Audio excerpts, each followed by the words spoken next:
Ready to go. Ready? Let's do it. So, well, welcome everybody. Welcome Amsterdam. I'm very excited to be here today. My name is Christian. I'm co-founder of Avanai. Avanai is an n8n expert partner, and we're super excited to be kicking off this n8n starter sessions together with n8n. Just a few logistics for the people in the room here today. Bathrooms, I think you've all seen just around here on the left. We've got some sandboxes set up if you want to play around because you don't have your own laptop, feel free to do so. I'll be over there. For drinks, we have some water here, fruits, and there's also some drinks at the bar, so feel free to go over there. Yeah, I'm obviously not here by myself today, so I'm very happy to welcome Adeline and Bart with n8n. Welcome to the stage. Hey. Adeline, can you come join us? Excellent. So about the drinks at the bar, people can just mention there for the n8n events, and the drinks Yes, are on us, right? Of course, yeah, they're on us, exactly. So very important. Just wanted to let you know. Yeah. Okay, cool. Welcome everyone. It's really exciting to be here at this first n8n starter session with Aemal and Christian. With me here is Adeline from the community team in n8n. Thank you. Hello. Yes, I work with Bart. I actually came up from France today to see the workshop. It's the first one we're doing in the series. And I actually joined n8n a couple of months ago, so I will be learning alongside you today. Quite excited about that. So what we are doing here today is we're doing a series of 7 of these workshops across Europe and the US to see how many people are interested, how this helps you learn n8n, how to get started, basically. I've done a couple of workshops myself over the last year, and I really learned that sometimes it's good to have that first couple of hours where someone holds your hand and shows you how things work, and then you can continue learning on your own, right? So that's what we're trying to achieve here, and we're going to see how you feel about this, if this was bringing you what you wanted. We'll send you a survey tomorrow morning to ask you a couple of questions to see how we can do better for the next session, which is going to be in Barcelona. So Aemal and Christian are going to be very, very busy the next couple of weeks. They are going to be in Barcelona, then San Francisco, then Paris, Frankfurt, New York, and London. Yeah, very exciting. And after that, we are going to see if we can scale this up. So the idea is to not just have one a week, but maybe multiple of these workshops a week across the world, and then across a larger area as well. So we have really big plans and high hopes. So your feedback will be very, very important and appreciated here. A couple of other things. There will always be n8n team members. So today it's me and Adeline, and next week in Barcelona, there's 3 people from the marketing team who happen to live there. And there is always someone you can speak to. So if you're watching this online, feel free to come over and meet someone from the n8n team and have a chat with them. Today, the focus is going to be on the beginning. How do I say that? Like learning the beginnings of n8n, just taking your first steps. So Aemal is going to take you through all these things. It's the first part is hands-on, and then he's going to show you some awesome live builds as well that are a bit more advanced to show you what's possible, to give you a bit of inspiration. The email that you received contains a lot of links to online videos, to learning material. So we feel that after today, you should really be able to take that next step with us. One final thing I want to say, and then it's back to Adeline, is that if you are not comfortable being on camera or on our live stream, that space over there is out of view. So you can move over there and you will not be recorded in any way. So feel free to move around. Yes, Adeline, back to you. Back to me, thank you. Just to say, you should have received an email, hopefully with a code. So we're arranging an extended access to the Pro Cloud. So for the next 3 months. So if you have a look in your emails, you should get the code. If you haven't received the email, please send us an email at community@n8n.io, and we can arrange that. It's only for the in-person attendees, I'm afraid, so not for people on the live stream. There you go. And I think... Oh yeah, of course, and we also have some n8n hats. We will have some stickers later on, so please help yourself. They're here to be used. Maybe. Maybe. UPS is not our Maybe friend stickers, right now, right? hopefully. Thank you. Well, everyone, thanks so much, and have a great afternoon and evening. Thank you. Thank you. Just before we go on, and I'll introduce the star of the evening, so to say. I may not look like it because you can't see my gray hair, but I've been in automation for almost 20 years. One of my last businesses had over 600 automation engineers, and yet I still think that automation has never been more exciting than now. So with no further ado, I'm going to introduce Aemal Sayer. So please, welcome. Thank you. Thank you so much. Thanks a lot, everyone. It's going to be an awesome evening. You guys will really remember it because we are going for 3 hours and 20 minutes nonstop. Literally, when I say nonstop, it's going to be nonstop. So don't worry. When I say it's nonstop, it doesn't mean that you cannot take breaks. So you can take a break whenever you wish. Everything is recorded. You can see it from these cameras. We will have this also in a higher quality running on the YouTube, so you will not miss anything. So let's kickstart our journey. What I'm going to do for you guys is I will create a really simple expectation in the next couple of minutes so that you guys know what we are going to build. There is a microphone there. You can ask me a question anytime. And that's true for online audience as well. How the online audience can do that? They go to vibestage.aemalsayer.com. If you go there, you will find a little web application that will allow you guys to send these emojis. Do send me these emojis if you get tired so that I know that I need to change something. And additionally, you can ask questions there. And when you ask a question, I see this little hand on the screen.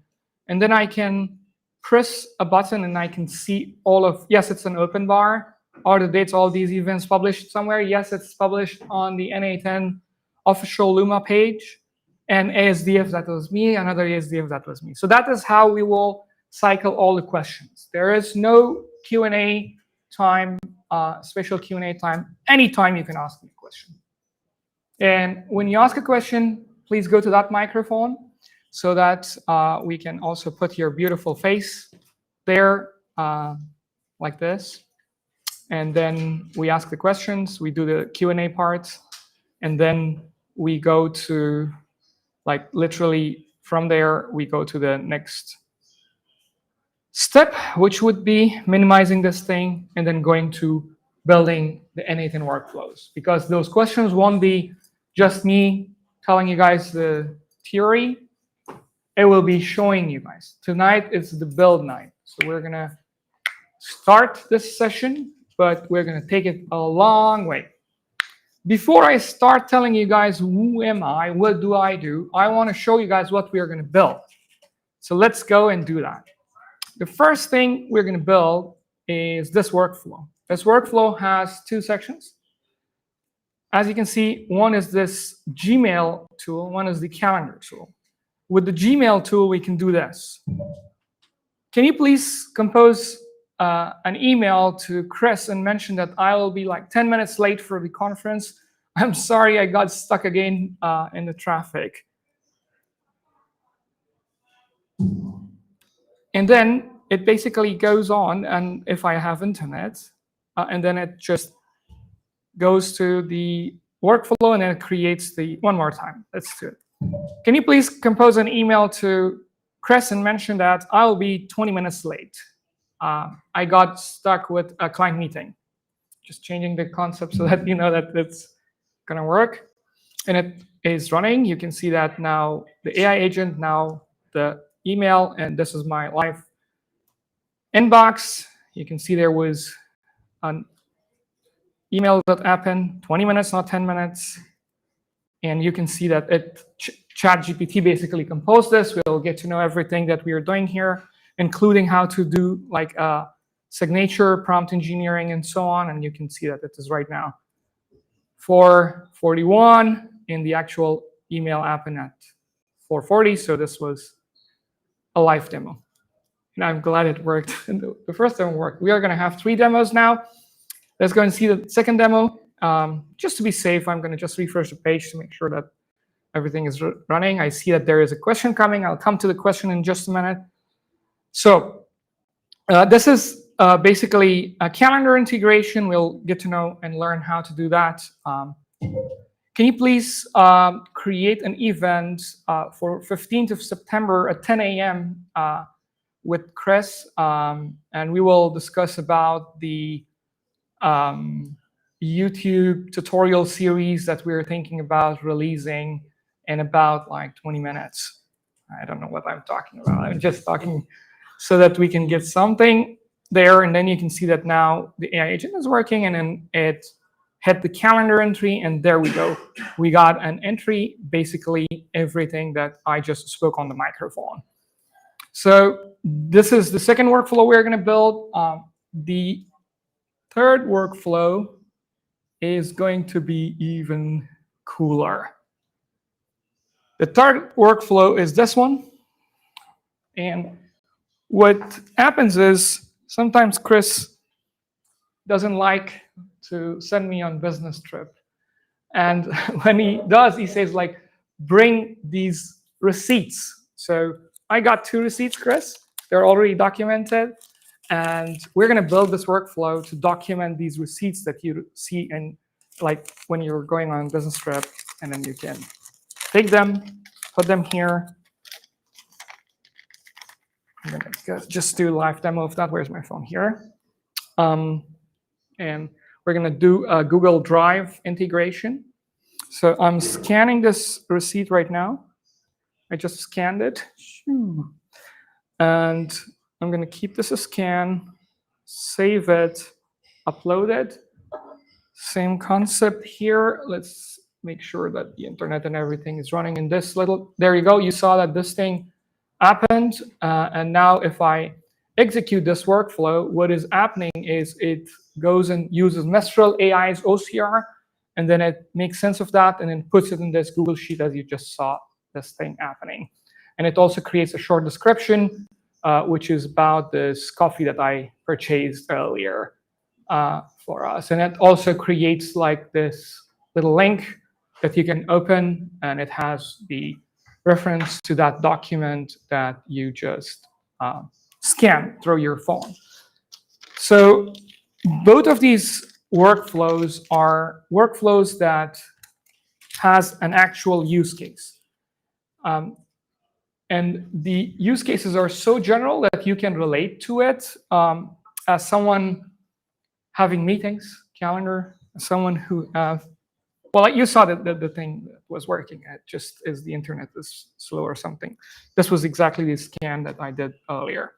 We're going to go through those 3 little steps. But before going on, I would like to tell you a few words about myself so that you guys are going to spend the next 3.5 hours with me.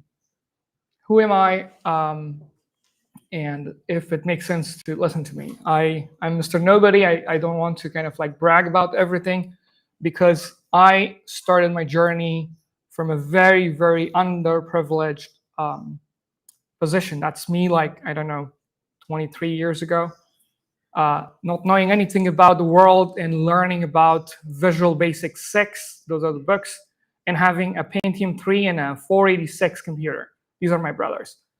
But what happened in Peshawar, Pakistan, I'm originally from Afghanistan, but I grew up there, is I was exposed to this AI, not AI education, but computer education. And that's what I'm trying to do with my AI. I'm an ambassador, an n8n ambassador.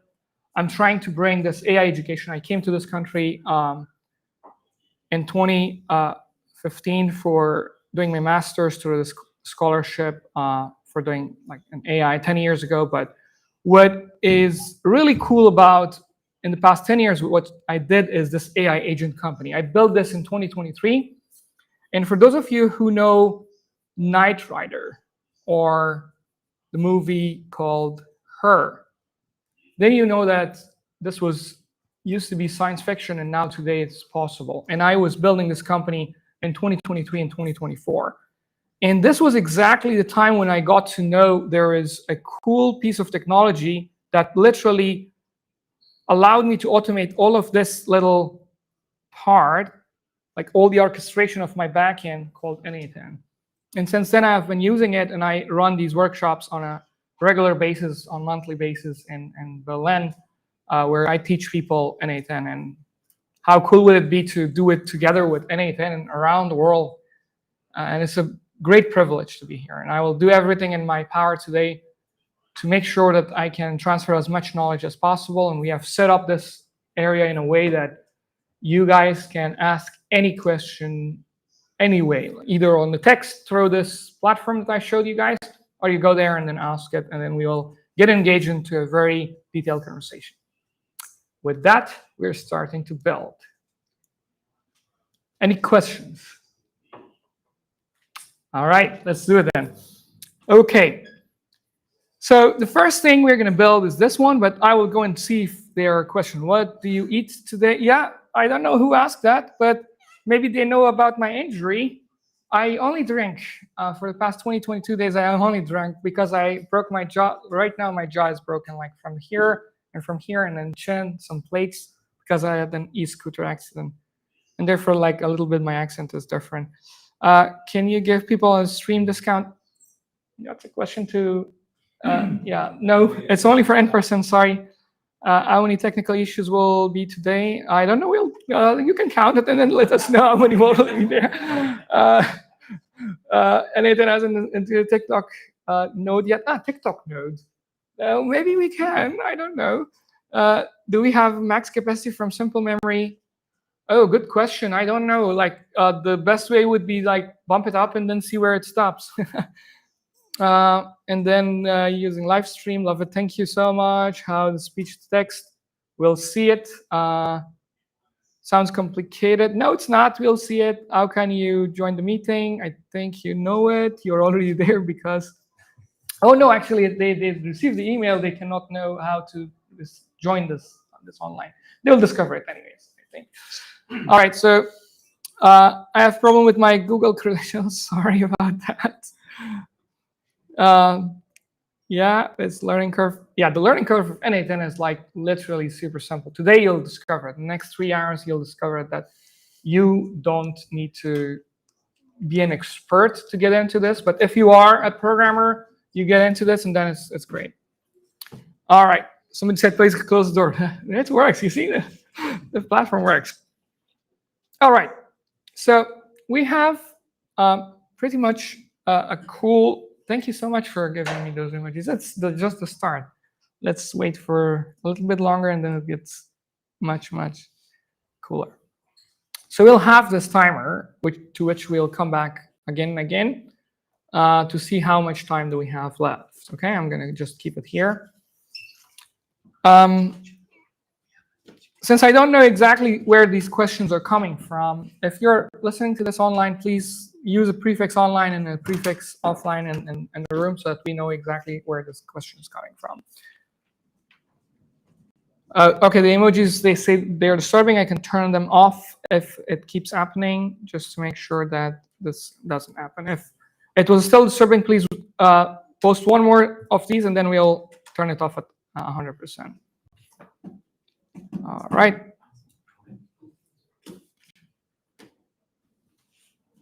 Okay, so we're starting the build session now.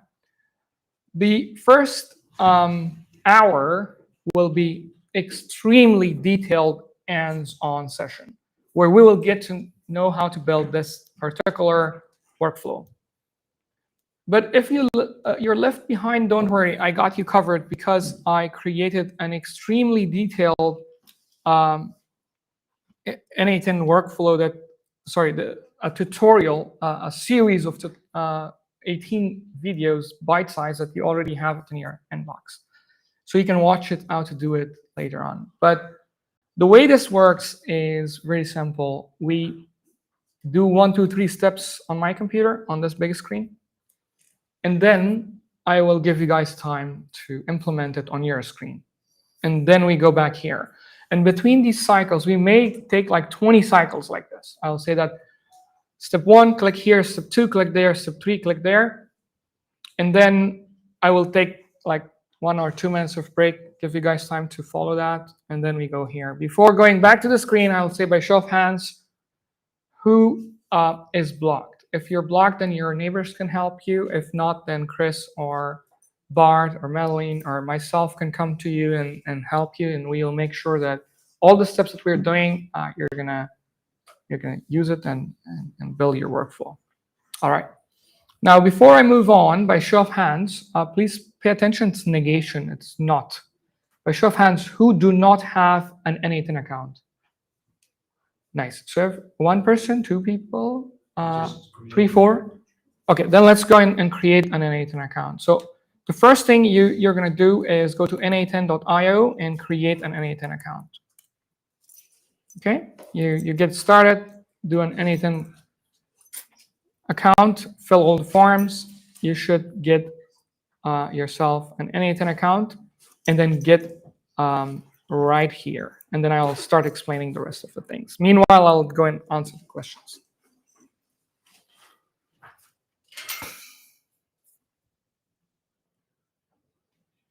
Okay, the cost of the automation and production depends on the number of tokens you're burning, the amount of complexities of your workflows, and the amount of running, or the number of times that you run your workflow. So it's a very dynamic number. So if you're new in with n8n, this is the right place for you to be, because then you get to know the very, very basics. Yes, it is being recorded. You'll get the recording.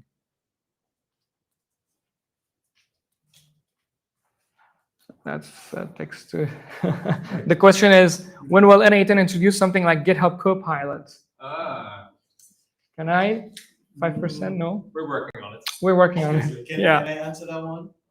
I saw on YouTube that you guys are actually making something like that. It's kind of a Copilot, but it's not distributed to everyone else. Yes, it's in testing with a small group of users. Right Yes. Yeah. You guys are developing it. Yeah. It's pretty Yeah. cool. Definitely. Since it's like rolling out only in a beta, so we don't want to. So eager to know how to monetize n8n automation. That's nice. I mean, start automating the nearest hairdresser, dentist, whatever that you have, wherever you are. I think this technology can automate almost anything you can think of. Yeah, I will turn off the emojis because I received that more than once. But the emojis in these questions are connected. So I request everyone to not use the emojis. Otherwise, we turn off also the questions. So sorry about that.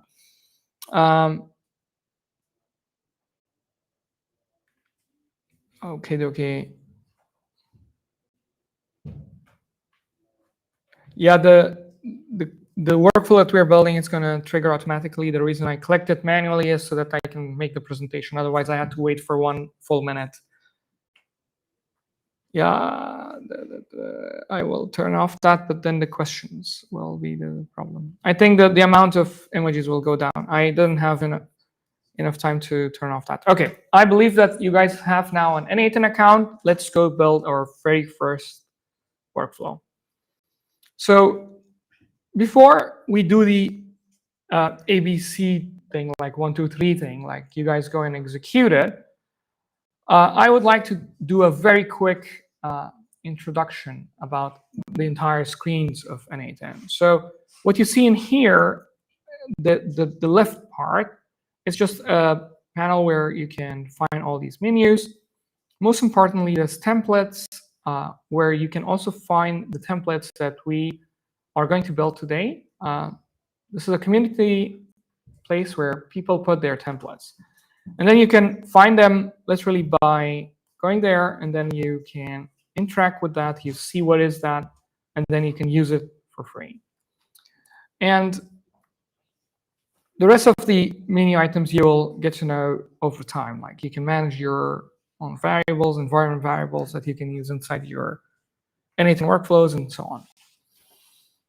This is basically this entire list that you see is all the list of your n8n workflows that you can find them, search them, and then open them. Once you create an n8n workflow or open something, then you basically see this kind of workflow thing going on. I'm going to turn off the emojis because then we don't have also questions coming in for just 10 minutes so that we can learn that this is a community effort, and if not everybody respects the rules, then everybody has to suffer from that punishment. The punishment for the next 10 minutes is no emojis, no questions.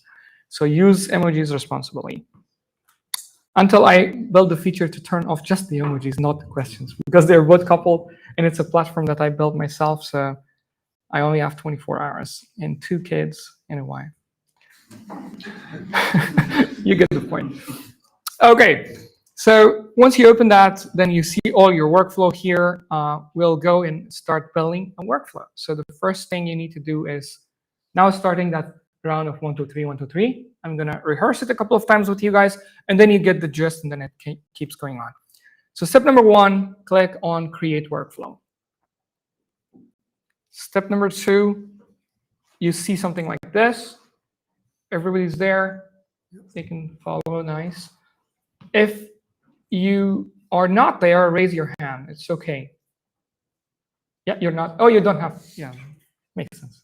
Yeah. You have a phone, I think. You were using the emojis. Huh? You don't have a computer. I'm just joking. Just icebreakers so that we can get this thing running. All right. So step number 2, click on this Add Step. Everybody, please click on that Add Step, so we can add a step there. Nice. Yeah. I'm going to just put this thing away so that we guys can see the whole screen like this. All righty. I believe everybody is in that screen where you see this kind of add step, and there is a search bar. So please pay attention here. Don't click anywhere else so that I can explain what is this screen. So when you start an n8n workflow, you have to start from somewhere to trigger that workflow. What is a trigger? What does trigger mean? Trigger means basically you're starting this workflow. You're executing this workflow. We'll come to executions in just a minute. You have this execution tab.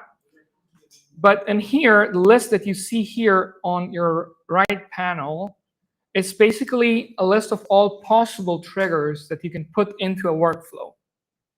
Imagine a trigger is like the gateway to your workflow. The way your workflow starts is a trigger, basically. Now, let's put a chat trigger, literally a chat trigger. And when you type chat, so first step is type chat, and then you see chat, and then pay attention to this little flash sign. That indicates that this is a trigger. I'll see everyone is clicking the chat trigger. Okay, now you see a window like this. I'll spend a little bit of time to explain the pattern of windows that you see throughout your workflows. Let's go to the other n8n workflow that we had, and I'll come back to that in just a minute. If I open that chat window, you see I see a pattern like this. There is a window here, there is a window here, and what you see here is called output. If I open this one, you see a little bit different, like that window that we used to see it on the side is now in the middle, and then there are these 2 other pieces of window. But what do they do? It has a specific kind of a pattern. Once you understand that pattern, then you will be able to read n8n workflows much easier. You can see this is saying it's an input. That says it's an output. An input is basically something that's coming into that little so-called node. Every single piece of this thing that you see, it's called a node. By the way, by show of hands, who knows what n8n stands for? Nobody knows. You're not allowed. You know what n8n stands for? Oh, you. Okay, nice, nice. I have something to show you guys. Wait a minute. So n8n stands for you'll get to know it in just a second. And I have a proof that that's true, and you'll see also the proof. Just give me a second. So I used to write it differently, like this, like n8, something like. I used to type it like capital. That's not correct. The correct brand name is n8n. And what exactly it stands for, or what does it mean, or where the name came from, with a very strong proof, is coming onto your screens in just a second. And come on. There we go. It stands for nodemation. Nodemation. That's the actual thing. Like it's the 8 stands for like the number of characters between one end and the other end. And look who is confirming that this is true. The founder and CEO of n8n, Jan Ubehausen. And thank you, Jan, if you're ever going to watch this, for building such an amazing company, an amazing product. So it is a nodemation. It's a combination of node. Well, it has 2 meanings: Node.js, this language, this programming language, and also this node, like literally one node. It's also called node, and it's automation with nodes. So if you open any node that is a trigger, you will see a pattern of windows, something like this, a starting point, and then an output. If you open any normal node that is across your workflow, then it looks something like that. It has an input part, and then it has the settings part, and then it has this output part. And then either an input or an output, you see these 3 little tabs: schema, table, and JSON. I highly recommend, if you're learning n8n, do learn how to read and write JSON. In the tutorial that I provided to you guys, this playlist, it already contains a lecture. Lecture number 17 is about reading and writing JSON, so you can do that. All right, let's go back to our initial workflow. So you guys are right now here, I believe. Now, how to get out of this is either you click on back to canvas, or you click anywhere in these empty areas. I usually click here, it's much easier. So now click on this open chat, and then start writing something. Hi, and then press enter. Everybody should be able to see this one item, this one check mark, this little thing. If you're there, then you can stay there. If you're not, raise your hand, please. I see everybody's doing good. These are easy steps. Let's go. So what has just happened is I got one node executed, and this one item means that there is something coming to the next node that we are going to build in just a minute. Okay? So the idea goes like this. There's one node that triggers everything, and then the output of this node becomes the input of the next node, and then it keeps going on and on and on to the next node. So, and execution always happens from left to right. Your node executes from left to right. Okay, again, step number 1, 2, 3. Step number 1, click on this plus sign. Step number 2, type in here AI agent. And step number 3, click on this AI agent node.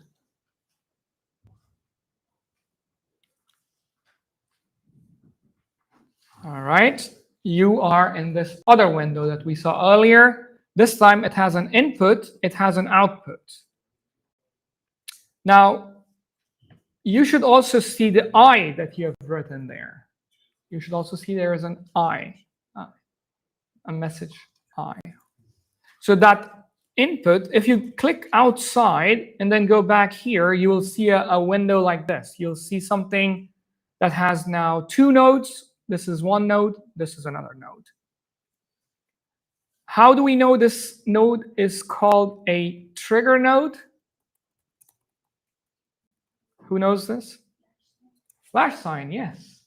Cool. Because of the flash sign, we know it's the trigger node. And another way to know it's the trigger node is because it's the very first node.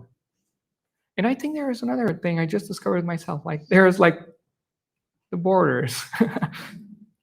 Because anything else, if I put, it will have a different one. So for example, I put this random Gmail node. You'll see the borders are like this. And that one is kind of like starting thing. Anyways. All right. So did you see what? There's this one little concept you need to understand. I was an output to this trigger called chat. And if I go to AI agent, I is an input to this AI agent node. So the output of one node becomes the input of the next node. All right. And now if we put that old school input process and output formula, it's the same thing. You still get like some input coming to this one little piece of node that does something specific. Each node has to do something different. And there are like almost 500 nodes we have, the native ones, and community nodes can be unlocked. You can go and build yourself a node, and then you can submit it for approval, and then it's either an approved community node or on your so-called self-hosted instance, you can actually put as many nodes as you want. All right, so it's the same concept. Like you have input coming, some processing happens, and then some output is going to go to the next node. All right. Now, you're here. You need to get out. Just stay there. Still, we are miles away from putting a ChatGPT integration here. Before I go to the next step, by show of hands, again, it's negation. Who do not have an OpenAI API key? Okay, 1, 2, 3, 4, 5, 6, 7, 8, 9, 10. Ooh, there are a lot of people. Do we have a chat interface with this room so that I can send an API key to people? I think you can get a Gemini key pretty easily. Yeah, but I mean OpenAI. Oh, yeah. Yeah. Okay, so I'm going to send you guys an API key. Please don't make me go bankrupt. Don't put a loop on that. But even if you do, it's okay. I have some limits set there, so I should be okay. All right, so let me go to the platform thingy first. So how do we send this API key to everyone? Online, it will be a little bit too much, at least for the people in the room. There's very. Right now, or? If they don't have it, then we are going to lose 20% of the people following the next steps. I'm gonna do something. I'm gonna put a QR code on my screen. It's gonna be a Google Docs, and I'll paste it there, and then you guys can get it from there. Okay? So on the stream too, yeah. But how many people are we live on the stream? 350? Whoa, whoa, whoa! No, don't do that. Don't do that, please. Okay, So by show of hands, one more negation. By show of hands, who do not have a paid a paid OpenAI account? Do not have a paid n8n. All right. Email bart@community@n8n.io now. You give me the key. Good and point. I send it to all of you. Yeah, there we go. bart@n8n.io, and I will send you the key. I hope online Reply people. on one of your emails. Right? Or reply reply to the email I just sent you. Yeah. So for the people in the room, please send an email. How do you know which one is online?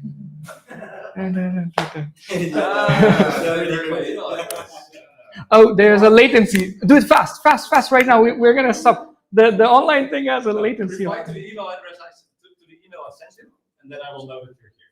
Yeah. Fast right now. Logistically, we had this WhatsApp group thing, but anyways, things can go wrong with logistics anytime. Waar gaat die mailing gestuurd van community? Yeah, that's fine. I'm in there. This was like famous last words, Aemal. Yeah. Meanwhile, what I have is, meanwhile, we are going to solve the API key thing. You guys can ask a question on the microphone because I turned off the the question feature because there was a lot of disturbance coming. If you have a question, go to the microphone, ask me a question. We can answer questions until then. Did you have key? Yeah, I will send the key. Because now they're angry at me if I don't get it. I outsource the problem to you, huh? Actually, yeah. Oh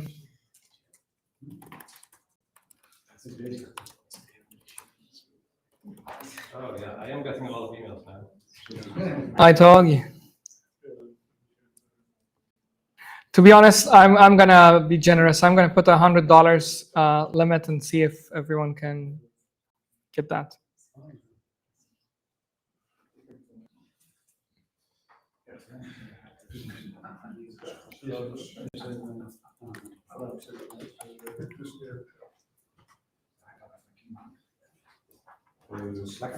I am going to do it in about 3 seconds. There we go.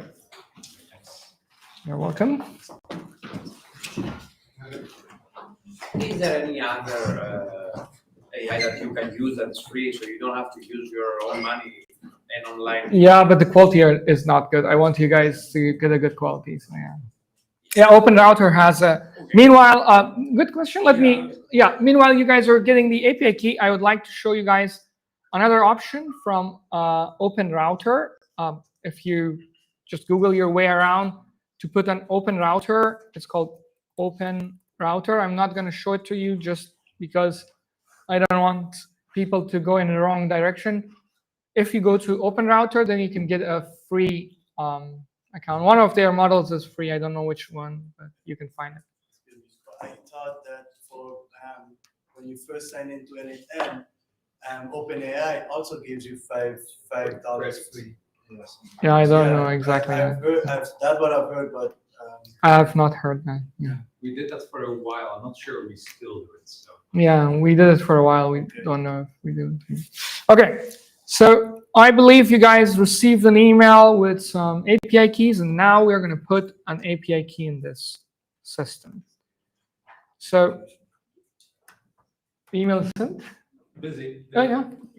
Going to send it. You guys will receive it. Yeah. Meanwhile, I will give you guys some theory about AI agents. What do you think is an AI agent? By show of hands, who knows what is an AI agent? Let's go with that. You're okay if you're recorded? Yeah. Please go on the microphone. Let me put you on the screen and try to explain what is an AI agent. You're famous now. 350 people are watching you. An AI agent, can you put a brain to it? Oh, nice. That is a term that I use in my workshop. Yeah, me also. So brain to it. Yeah. Memory. Yeah. And some tools. Some tools. Those are very good points. Especially the brain term is very important. So if we quickly see that isn't that the brain? Isn't that the memory? And isn't that the tool? Yeah, correct. Now, if you can explain what does the brain do, what does the memory do, and so on, like the brain does the connection with ChatGPT, Gemini, or whatever, or Grok, or whatever you put into this, and how many. But why do we need the brain in the first place? Because you want to talk to an LLM because the agent is dumb.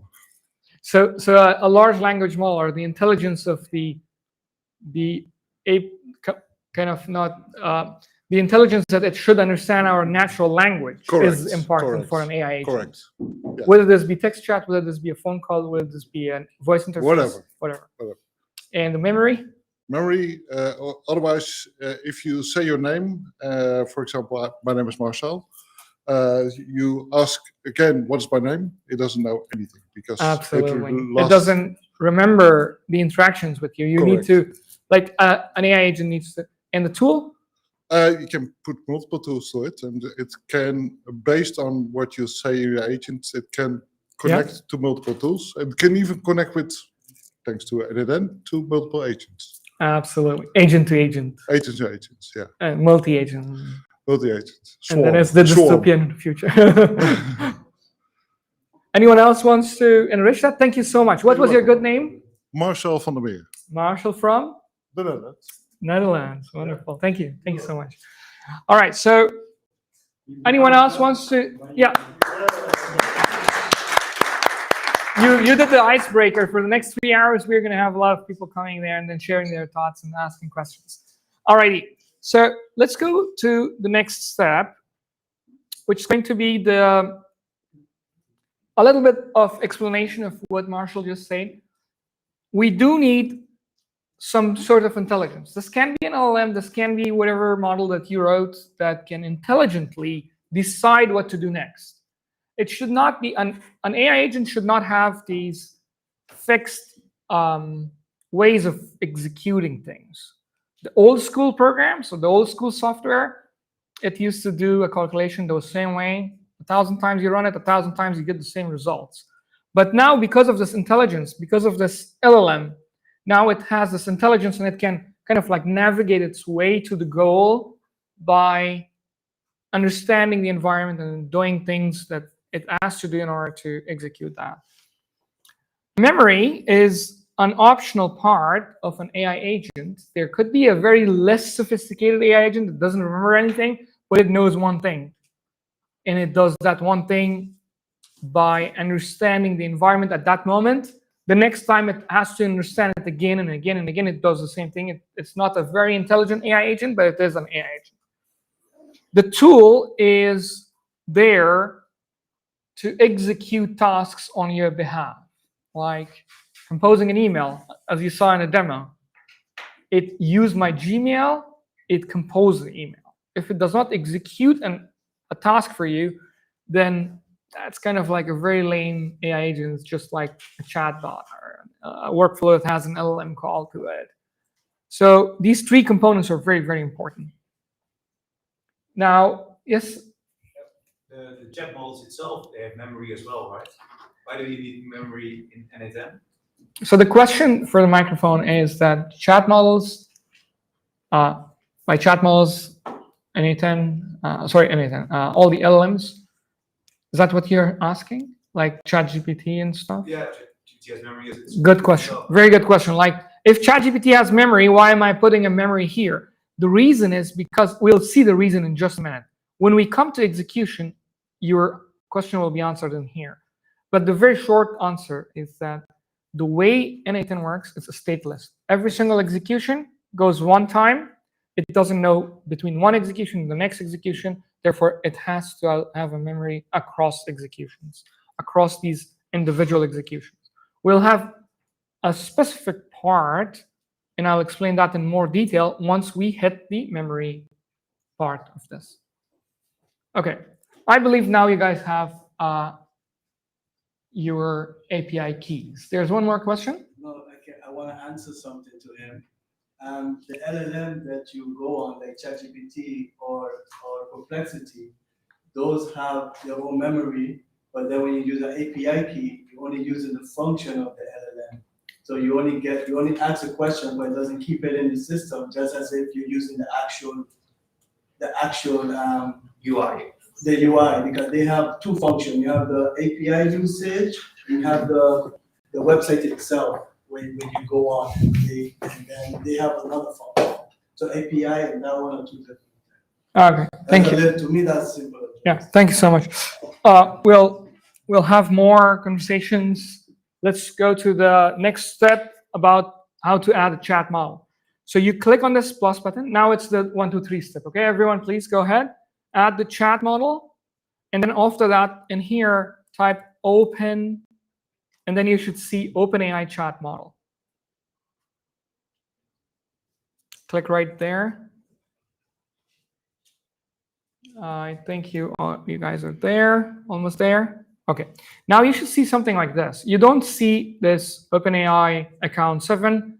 You probably just see an option that shows create new credential. Click on create new credential.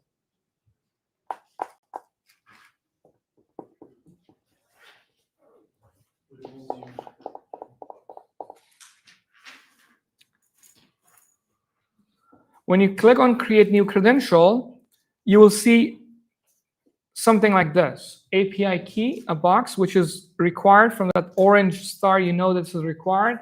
Just paste that API key in there. And then click on save. And then you should see a green message.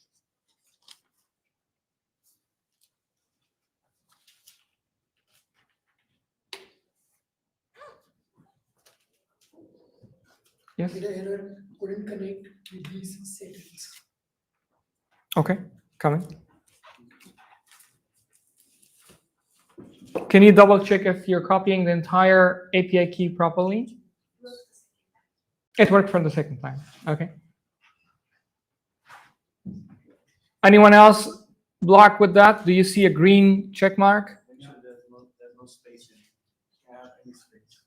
Okay, then it maxed out. Okay.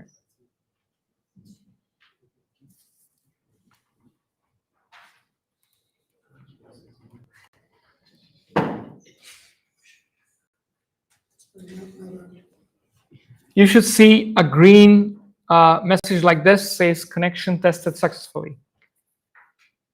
By show of hands, who else is blocked? Okay, nice. Everybody is done. To me, it also says couldn't connect with this settings. I just put the API key that I received. Yeah, double check the full string. There was, and retry it. Yeah. Click on retry. Okay.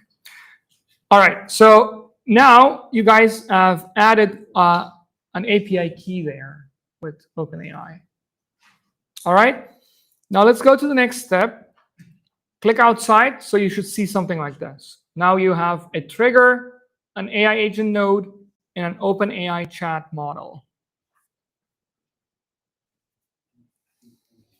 All right. Now, please go ahead, chat with it. Just say hi. You should receive some message coming back to you. And the message says, how can I assist you today? Don't worry. This happens to me. I give, like this year, almost 20 workshops, and this happens. It's very normal. It happens to everyone. Don't worry. Yes? Is there a recommendation on the model that you want to use? Just keep the normal, the default model, 4.1 mini. Yeah. Okay. Now, by show of hands, negation, who is blocked? Who do not have this kind of situation? Show of hands. 1, 2. Okay. Can someone around you please see if you can help them and help two places? We have 2 blockers. And then meanwhile, I will answer a question. There's 1 blocker there. I think the surroundings should do. And that guy is already being helped. That girl is being helped. That's nice. Okay. So meanwhile, I'm explaining something conceptual, like kind of like a theory. Meanwhile, those 2 individuals are being unblocked. Please pay attention to this. What happened right now is something that is so conceptually. Let me explain it here on this whiteboard, okay? So what we have done is we had this little chat model on n8n. And please pay attention here. If you guys are unblocking each other, please talk silently so that we can continue with this. There was something happening here. Literally with the next few steps that we are going to do, this will really make sense to you what happened. So we said hi. Look what happened. So this I from this chat went into this area. From here, it went to the world of OpenAI. It went to the servers of OpenAI. It did some processing, and then it came back here. And then from there, I saw the answer coming here. So that is called an API request. API stands for Application Programming Interface. There was an API request happening, and then there was a response coming back. Before I move on, by show of hands, who is a programmer? Who is a programmer? Nice. So I'm talking the right vocabulary. We have only 2 programmers in the room. So apologies if I'm kind of like using any technological names like API. Do ask me what does API stands for. I will explain. API stands for Application Programming Interface, and it's a way for 2 systems to work with each other. It's a protocol. It's a way that I send a request from n8n to ChatGPT. I say, I want to receive some response. I say, I. The moment I send that ChatGPT responded back. What did it say? It said, hello, how can I assist you today? So this was done through this API. And how did it happen? With the API key that Bart sent you guys. So that API key authenticated or kind of like verified that you're the right person, because you're paying money for that one process to API. Right now, in this case, you're paying money for my account, but I'm happy. I'm happy that I can help. I won't be happy if you burn a lot of money. Yes, there is a question.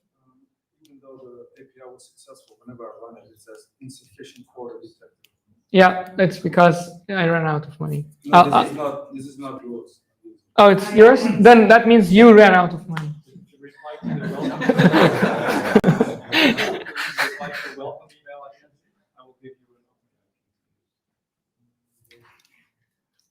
All right, so let's carry on. We did our very first little piece of puzzle. We sent an API request, we received it. It's going to get a little bit faster and faster and faster, and we're going to build this workflow that I showed you guys, like a workflow that you scan things around, like this workflow. We are getting there. So it's just a warm-up. Therefore, I'm slow, and then we are going to get faster and faster and faster and faster, and then suddenly you like an 8n. All right, so now I want you guys to save this workflow, refresh your page, everything is clean.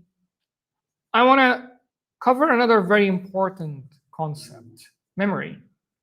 Marshall told us that an AI agent should have 3 things. A chat model, we just added a chat model, a memory, and a tool. We're getting to memory. But right now, you just don't have an option to say hi, but you can also say, what's the population of Amsterdam and what's the best thing about the city that I should visit today? And it's ChatGPT. It just responds back to you with whatever ChatGPT thinks. So that response, 900,000 people, all this text is coming back from ChatGPT. So now we built the intelligent part about it. But there's one very important thing missing in here. I would like you guys to follow my instructions here. Type my name is Aemal, following exactly what Marshall said. My name is your name. And then hit enter. And then you see what happens is it says, hi, Aemal, nice to meet you. How can I help you today? And do the following thing. The next message goes is, what is my name? Do it exactly as I'm saying, I'm typing, so that you can follow and see the exact experience that I want you guys to see. When you do that, it tells me that I don't have access to your personal information, so I don't know your name. How can I assist you today? It's a dumb model. Why? Because it doesn't have memory yet. It's a dumb AI agent. It doesn't know about my name, but before we try to put a memory, let's see why this happens. And that's when I'm going to take you guys to this tab and explain what are these tabs. So until now, we were in the editor mode. In the editor mode, you just saw things. You can move things around. You can zoom in and zoom out. If this happened, which was one of the big problems in one of my workshops, then you just click that little button it focuses back the whole thing for you. And when you go to execution mode, you see all your executions in this way in a descending order. That means the last one that you executed comes on the top, the first one that you executed comes in the bottom. Now, if I go 3 times down, and then you click on that, or maybe it was 2 times down, because I said, hi, my name is Aemal, then the next message, yeah, 2 times. Like the second last one, you'll see it has a message that says, hi, my name is Aemal. The response that came back from ChatGPT is like this.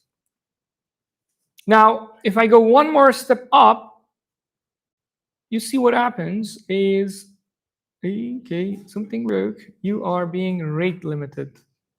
Something happened on my n8n workflow. It's okay, I'll switch to another account. Are you guys getting the same error? Yes. Yeah, program loading. Outage. Nice. Okay. Yes, we successfully broke n8n. I don't know. You have an instance. You have a self-hosted instance. Yeah. I'm gonna call our engineer. One of. How many people are we online? 350. 350? Good job online, guys. You successfully broke n8n. Okay, then question time until n8n outage goes away. We can have a little conversation on the microphone. Anyone wants to come on the microphone, ask anything about n8n, anything, advanced topics as well, until the outage goes away. You want to come on the microphone? I cannot be in 2 microphones at the same time, otherwise I would ask myself. You don't have to come on the microphone. I can hold the microphone in front of you if you have a question. You don't have any question about n8n? Yes? What? Which one? The pricing. I will explain that pricing. What's the other question? You were just talking to, you just talked. Yeah, it's a software that I'm using called Super Whisper. So, for example, here I want to type something. This one? Yeah. It's called Super Whisper. It's a third-party software that I'm using. And if I put it then, it basically puts the entire thing that I spoke about in the clipboard, and then I can paste it there. This is you see that? Okay, it's just an external software. So about pricing, if you go to n8n website, you can see the pricing. But most importantly, n8n is an open source project, a very famous open source project with a so-called fair code concept, which is a concept that was coined by Jan Oberhauser, the CEO and founder of n8n. That means you cannot host n8n and start selling licenses. You cannot directly compete with n8n in the marketplace, but you can host it. You can fork it and host it yourself. Fork means like literally copy the entire code. The entire code of n8n is there, but this fair code is a very important point. It's not an MIT license. It has like all the license details there. It is for free. You can put it on your servers and start using it, but you can compete. But this is a very famous, like 133,000 GitHub stars in the world of these programmers. This means a lot of things. Like it's really famous. Just to give you like a sense of it, I counted the number of lines of code. It has 1.1 million lines of TypeScript code. If you don't know what's TypeScript, it's a kind of like a language. It's a programming language. It's kind of JavaScript, TypeScript, same thing. Okay, another question? Did the finder of n8n also was a finder of GitHub? No. No. No, Jan Oberhauser was not the founder of GitHub. You were talking something with the credits. If I'm hosting it locally, then the only cost is my API cost, or there is some other cost? Good question. So the question is like, if I'm doing a self-hosting, what's my cost? Your cost is your server, where you're hosting it. If you're running on your laptop, that's kind of like okay, it's just the electricity cost. But if you're putting it on Hostinger or any other server where you get a virtual machine, the cost is basically the cost that you pay to that virtual machine. And on the top of that, the cost for the API usage of OpenAI, the cost of API usage of Apify, or all the third-party services that you're using. put all the costs together, and then that's your cost of your workflow. And it's a very, very dynamic number. It can be whatever for whoever that they're using. Some n8n workflows could cost you thousands of euros per day. Some could cost you a few cents per day because of the usage and because of the AV usage of that thing. All right, so I'm automating it, let's say LinkedIn, and so I ran some script, and LinkedIn was saying that it detects a bot activity. Can I run into similar issues with using n8n and LinkedIn? So if n8, the question is just for the online audience that if I'm automating something with LinkedIn and then LinkedIn does this bot detection algorithm, wakes up and it detects that there's a bot happening, it doesn't have anything to do with n8n. It has something to do with the way you're sending API requests to LinkedIn. You're reaching to the quota. Like, for example, if you're sending messages to people, I think it's 150 messages per day, and also timed out properly. Don't send it all at once. Send it like every 2-3 hours later, a few. Like, kind of like think about a human being if does it. How do you spread it? And then you can code that in n8n. You can put a logic in a code node in n8n and then do that. Can someone tell me if the outage is gone? And then we are good. Okay. Okay, dokie. So let's go to n8n and see if we're back. Okay. All right, so we're back. Everybody's back. And we saw something. We saw this execution context that in the first one, I said, my name is Aemal. There was only one context. By context, I mean like one pair of question and answer coming and going back. But in the next one, again, I see there is one context. Therefore, it doesn't know about you. I just asked ChatGPT, what's my name? So because every single point of these things that they go, they create their own little so-called context. So if I put this thing here, this is context 1. Again, this is context 2, and so on and so forth. Like every single one of them builds their own little memory, and they do not share it between them. And therefore, your workflow do not remember what happened before, because this is a technical term. You can YouTube, Google. It is called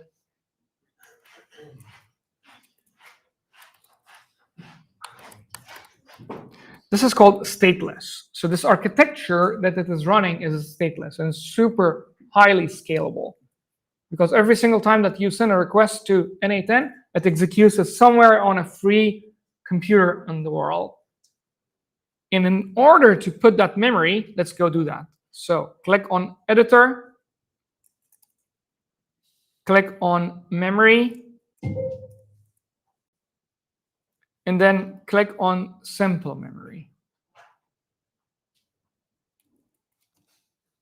All right, now you're here. Keep all the default settings, just get out of there. That's it. Now you have a chat model and a memory. Now we're going to say, hi, my name is Aemal. And I wait for a little bit. And then I say, what is my name? And then it responds back to me saying that your name is Aemal. But now, how much of memory does it have? Like, it only remembers 5 chat history, like the 5 chat before this. Where did we see that? Inside this memory. So if you click it again, double click it, you will see this 5 number in there. That means it remembers the past 5 chat interactions with this. Now I'm going to wait for 10 seconds and then ask a question to see who is stuck. You're stuck? No, I'm not stuck. You have a question?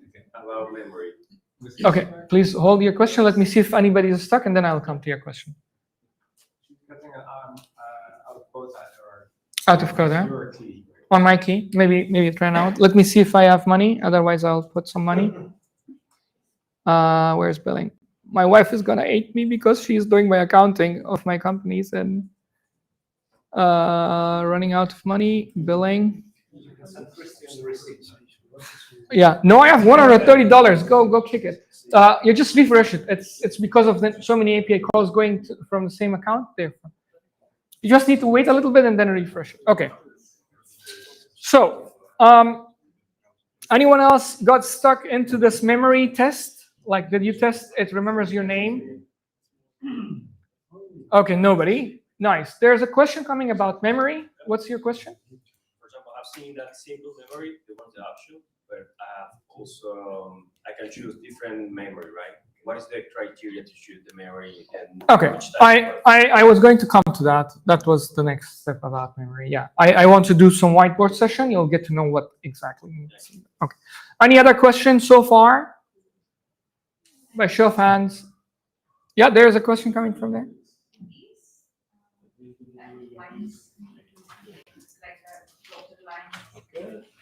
Good question. Like, is there any notation about the question? Yeah, good point. I will repeat the question for the whole room because it was too quiet, and I would appreciate a little louder next time. But I understand the question.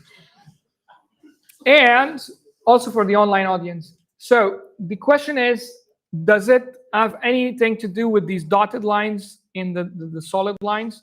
The dotted lines means that it's connected to this other agent, and then the solid line means it is a node of itself. It's flowing data through that. And I don't know anything else. Is there anything else about these dotted lines? No. It indicates a different type of connection. Yeah, it's just an attribute of that node. This thing is an attribute of that node. That's a node of itself. That's a node of itself, and so on.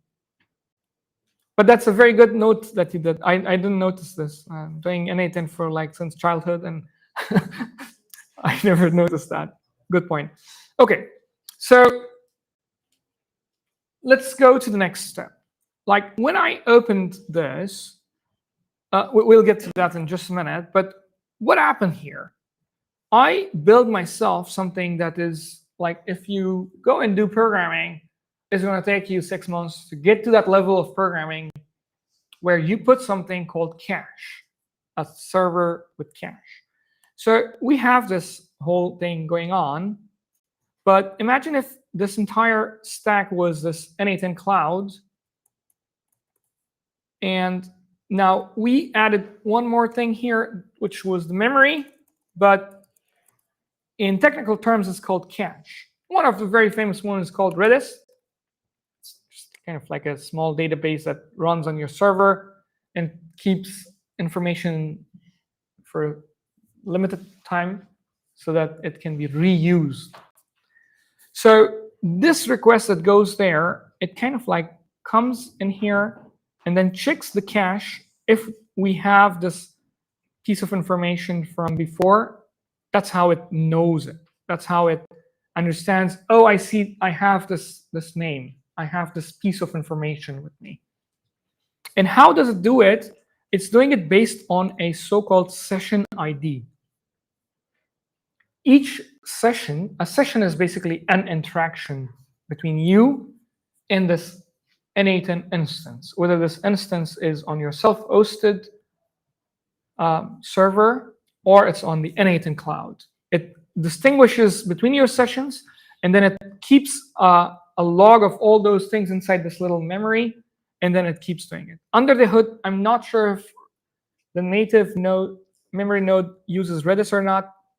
Doesn't matter, but if you want to use Redis, we have got it covered. So you have Redis as one point, but the simple memory is that off-the-shelf caching service that comes with n8n.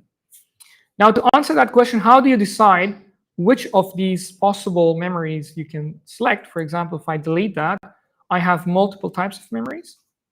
This is for beginners, as it says. Like, just go with simple memory. You can increase the context window from 5 messages to 10, 20, 30. It will remember your interactions, and it will become more intelligent. But there is another thing called a long-term memory, or a retrieval augmented generation, RAG for short.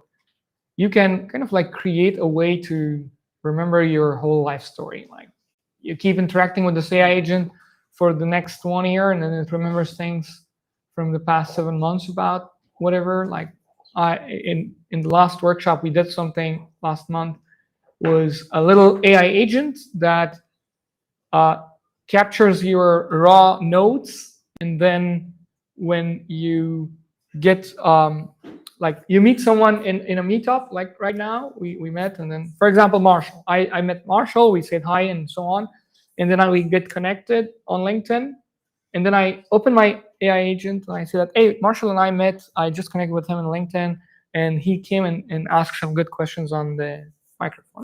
Just remember that this guy with beautiful beard, tall guy, and some memory nodes. It goes in my RAG, and this memory, this long-term memory. 7 months later, I see Marshall in a meetup. I don't remember his name.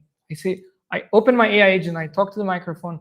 I say, hey, I met this guy in Amsterdam. I don't remember his name. Can you tell me what's his name? And then it goes in this long-term memory, not 10 chat S3, because between 7 months, probably I did like, I don't know, 1 million chat between my AI agent.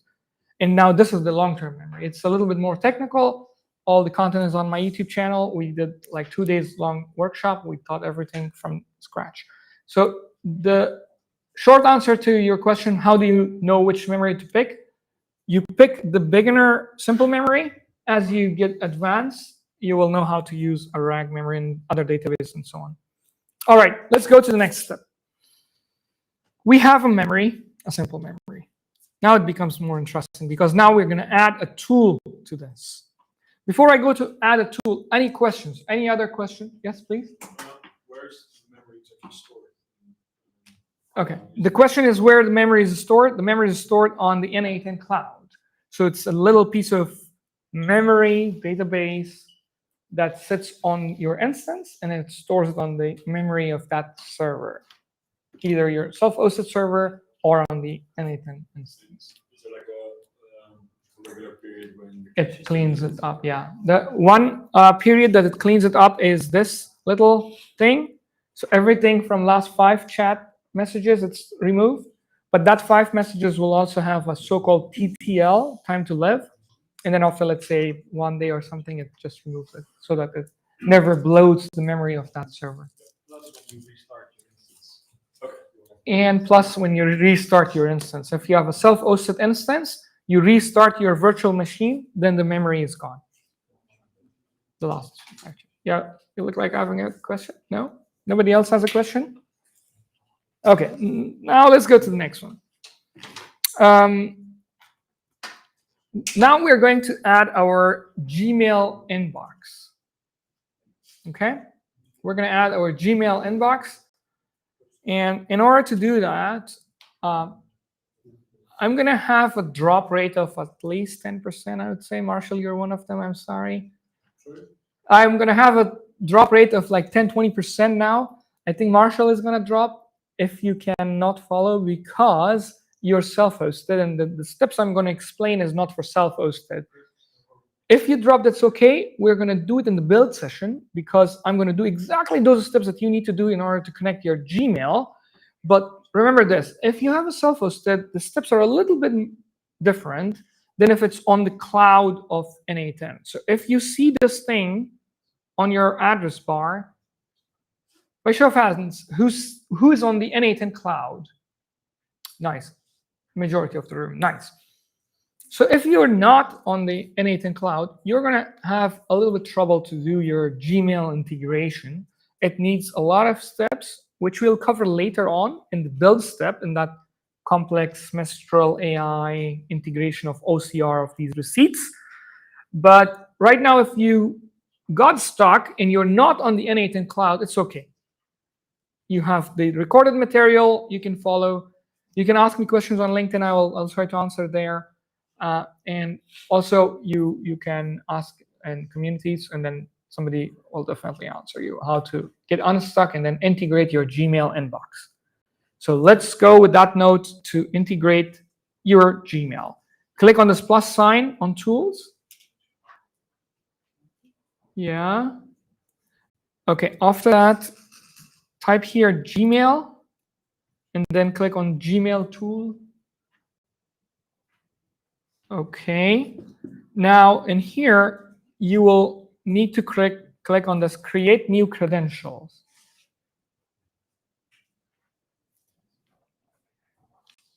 Okay.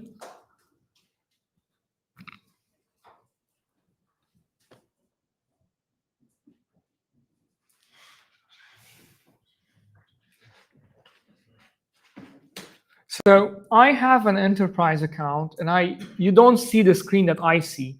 You should be seeing a Google kind of like, how's that, Google OAuth, Google sign in with Google, yeah, something like sign in with Google. You should see that kind of a text in here. Just click that, please. I don't see that. Okay. Wait. Let me go one by one. By show of hands, who do not see a sign in with Google? 1, 2, 3, 4, 5, 6. Okay. And by show of hands, these people who have their hands raised, who has a self-hosted instance? Okay, not the same people. Okay, there is something wrong. So There's a error again. It's offline. Yeah. it's again offline? Yeah. Okay. Let me see. Refresh. Oops. We broke it again. Okay, question and answer time. Don't worry. Laugh at the face of adversity. So I need questions. To the microphone, Curie, whiteboard sessions. We have an outage, so it's okay. Usually in the evenings, the outages happen because deployments are going on and so on. Yes, what's your question? What is Avanai doing? It's our company. Chris and I are building Avanai. It's a consulting firm. We provide AI consulting to bigger sharks in the world. Yes. Okay, no other questions? Yes, there's another question. You need to save your workflows, but can you auto-save? Good question. You need to save your workflows. Can you auto-save your workflows? It automatically saves your workflows, but pressing on Command S, it immediately saves it, but over a period of time, exactly, I don't know when it auto-saves it, but it does. Or it doesn't. It never saves auto-save. No, this is one of the things that Jan has been meaning to do for a long time, but it's more complicated than you think. So I the thing is, see. we don't want to auto-save because you might save a broken workflow that's in production. So you want to be in control. So what we're thinking of doing is saving it into your browser cache where you can retrieve it, but not really save it to your instance. Oh, I see. So, So it's never as easy. I didn't know that, actually. If you escape from the workflow, it's just discard per second. So that's the safety part. Okay. So just for the online audience, because there was no microphone going on, autosave does not come with n8n, and I was the whole time thinking that there's an autosave. Because I have this habit of pressing Command S all the time, maybe it was autosave, but not in n8n, but in me. Okay, so I was autosaving. Okay, that was good. I have a tiny project idea for you guys. By show of hands, who knows what's vibe coding? Okay, a lot of people. This coming weekend, go and do something with your n8n workflow. Do this. Like, the save is a JavaScript function sitting in the browser. Create an autosave Chrome extension for n8n. It will autosave it for you. I have a LinkedIn post about this feature that I kind of like hacked it halfway through, and I can share with you all the concept that I built there. There's a video with, I don't know, like 100 posts down there on my LinkedIn post, but I can help you kick off that project if you send me a LinkedIn message. There's another question? Yeah, shouldn't it be a node that autosave? A node that autosaves itself. I don't know, like autosave happens in the entire canvas, but a simple node sitting in the canvas autosaves. Yeah, no, architecturally, that's not a good idea. The save should be kind of like on the whole page. So therefore, it should be a Chrome extension that sits in your browser and it autosaves every, I don't know, 2 minutes or something. But this comes with a caveat. Like, why do n8n not provide this autosave feature? It's because it can save a broken workflow and n8n wants you to take the control to press on the save button when you know that your workflow is savable. Yes? What would be a good instant for that, or a good example would be like a switch that you can switch autosave on or off. Yeah. If you guys do decide to make that. Yeah, that's a good There's a point. switch, Like so the person a has- toggle button that I can turn on and off the autosave feature. Yeah. Does the control S works for saving? What's that? Control S for saving? Command S. Yeah, if you're on a PC, it's Control S. On a Mac, it's Command S. It saves it. Okay. So let's outage is gone. Okay.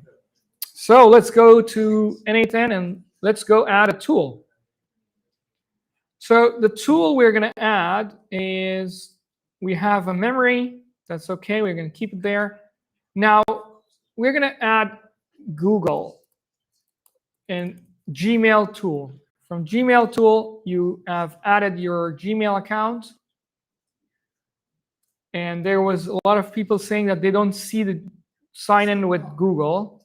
I see it now. You see it now. This was also an outage thing, I think.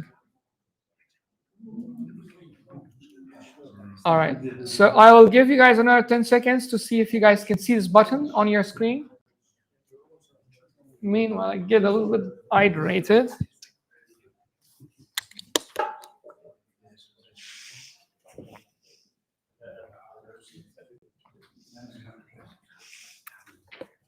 So we have been running for 86 minutes now.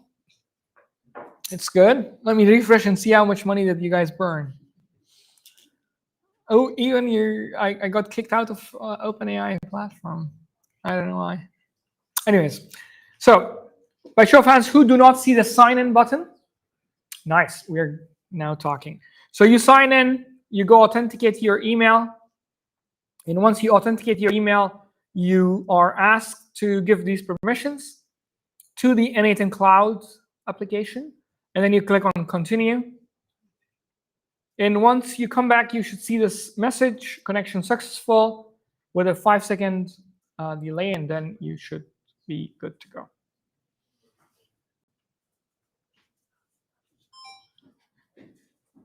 All right.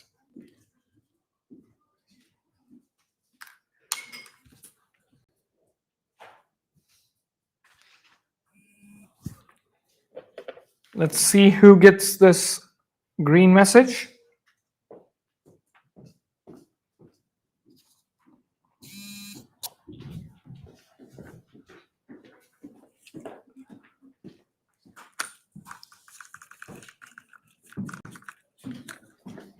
Anyone not getting this green message?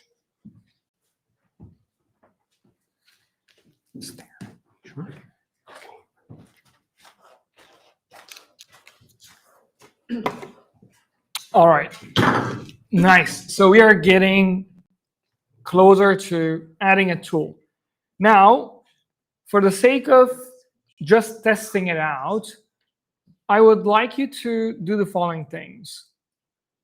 Just in the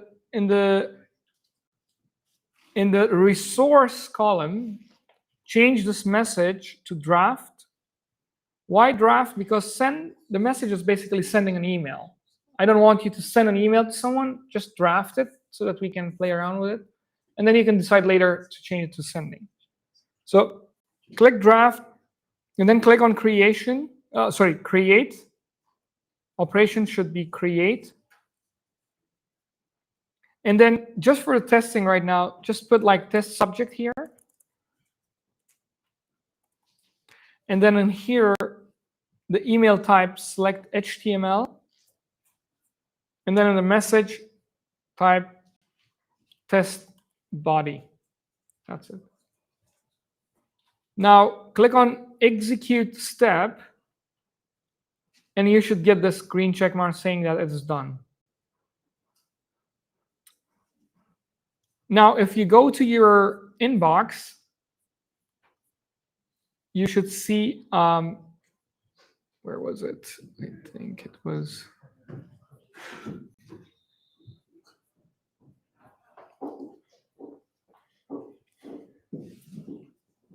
here. There we go. We got one aha moment.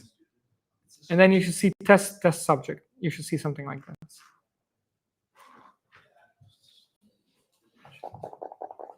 Let's wait for another 10, 20 seconds to see who else got it and who got stuck. And then I'll explain some concepts behind this, what happened.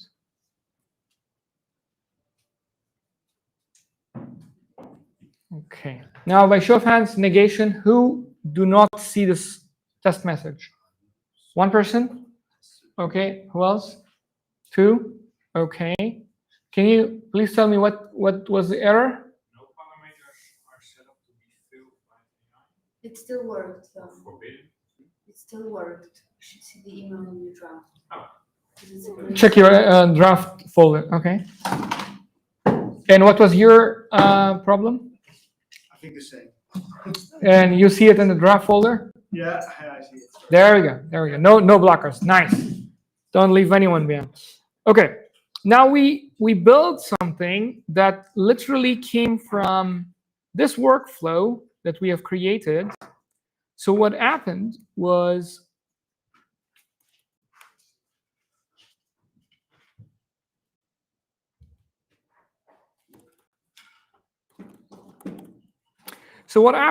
like we created this whole thing. If I just save it, not auto-save, auto-Aemal save. And then what happened was like the chat went from here to the AI agent to the chat GPT world, came back to n8n, went back to Gmail, which actually created this whole thing for us. Now, if I explain this here, what happened was it's getting more interesting. Like n8n is not only caching, not only calling ChatGPT, but n8n is also on the other side calling Gmail APIs. So literally from n8n, you send a request to Gmail, and then it says, yeah, I have created your requested draft message. And that's so powerful because this kind of a system you could only build if you're a programmer. But now without knowing programming, you're doing it, as Max calls it, flowgramming. Max is the DevRel at n8n. First time when I got to know flowgramming, and I asked him, like, what is flowgramming? And he said, oh, yeah, it's not in the dictionary yet. And I think it's going to be in the dictionary. It's his mission. The original flowgrammer. Okay, so now we did this, but you remember something? We talked about this input-output thing. If I double-click on this, you see there is an input box here, and there's this output box. When you clicked, you only saw this output message coming back from where? From Gmail, saying that, yes, your draft is created. And then you go, and then you refresh, you see draft indeed is created in your Gmail inbox. But what if I want to wire something from here to this test field so that I don't send, what do you call it, static text? I send the text that's coming from my microphone, from my chat. Let's do that. Go outside, you are here, and type in here where your chat is. I'm going to speak so that it's a little bit faster, and then I'll give you guys some time to type it. Type something like this. Can you compose an email to Chris and mention that I will be late 10 minutes to our meeting because I'm stuck in a traffic rush. I'm sorry. I don't know why I use this. I miss my last company so much. I had to liquidate it because of lack of funding. And now the whole world is running after this Knight Rider clone, or Samantha from the movie Her 2013. Because I usually do this while I'm driving. Therefore, I give this example. I now have a Samantha, and I teach the world how to build a Samantha, but two and a half years ago, we didn't have one. So you type something like that, and then you click on send, and it's gonna not do anything yet. It's not gonna create an email yet, even if it does show you that it created the email. And if you refresh your draft, you will see the last email that was created at 5:05. Like right now, it's 5:06. It is that email that was created, but you open it, and then you see still test body, test title. I see delay for meeting. Yeah, that's fine. Okay, so now how to wire these things up? How to make sure that this AI agent do not always send this test. It sends actually that information to you, okay? Now, please pay attention here. You double click this, and then you click on these little magic buttons. And what does magic button do? It lets the AI decide which piece of information goes to which part of this Gmail API call. Okay? Now, if you go outside, you save the whole workflow. You don't have to talk again to the microphone. There is a little icon here. If you mouse over, you will see it. It's a tiny little thing here. When you mouse over, you see it. It's a little arrow. You click on that, it reposts that message to your chat window. All right? So you do that, and then this time, the AI knows exactly what is that little 2 pieces of information that you need to pick for your draft messages. And you should see something like this, running 10 minutes late, if you also prompt like that, and then this message. Let's see if you get there. Can you add? Oh.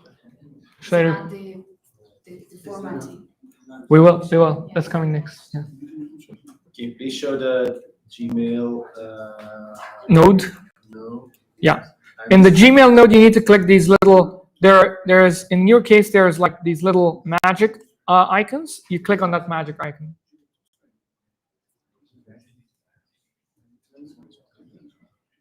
And also for the message, the same thing? Yeah, both for message and for subject, you need to click that magic icon. And when it says by the model, what does the model mean? I will explain. Okay. Okay.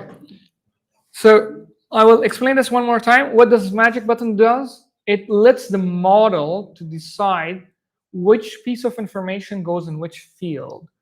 What is model in this case? ChatGPT. Because we configured in the model, in this chat model, you see here, chat model. That chat model is ChatGPT. Here we can see GPT 4.1 mini. That model decides that I'm going to put this piece of information in the... So here, you can see the model generated these 2 pieces of information, a subject and a message. And the model decides that this thing goes to the subject, and this thing goes to the message. We don't have to do the wiring. We will do the wiring in just a minute in the next steps. But for now, we let the model decide what to do. Okay? All righty. Now, let's take a break here and then decompose what we have done.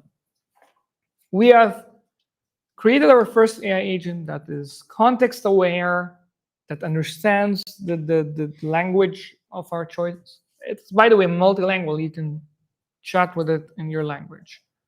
It's basically ChatGPT sitting behind this little workflow. We added a so-called simple memory. It remembers your name. It remembers the interaction.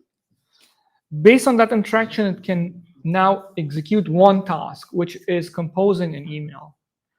That is only one tool that you have added, but you can add more tools from here.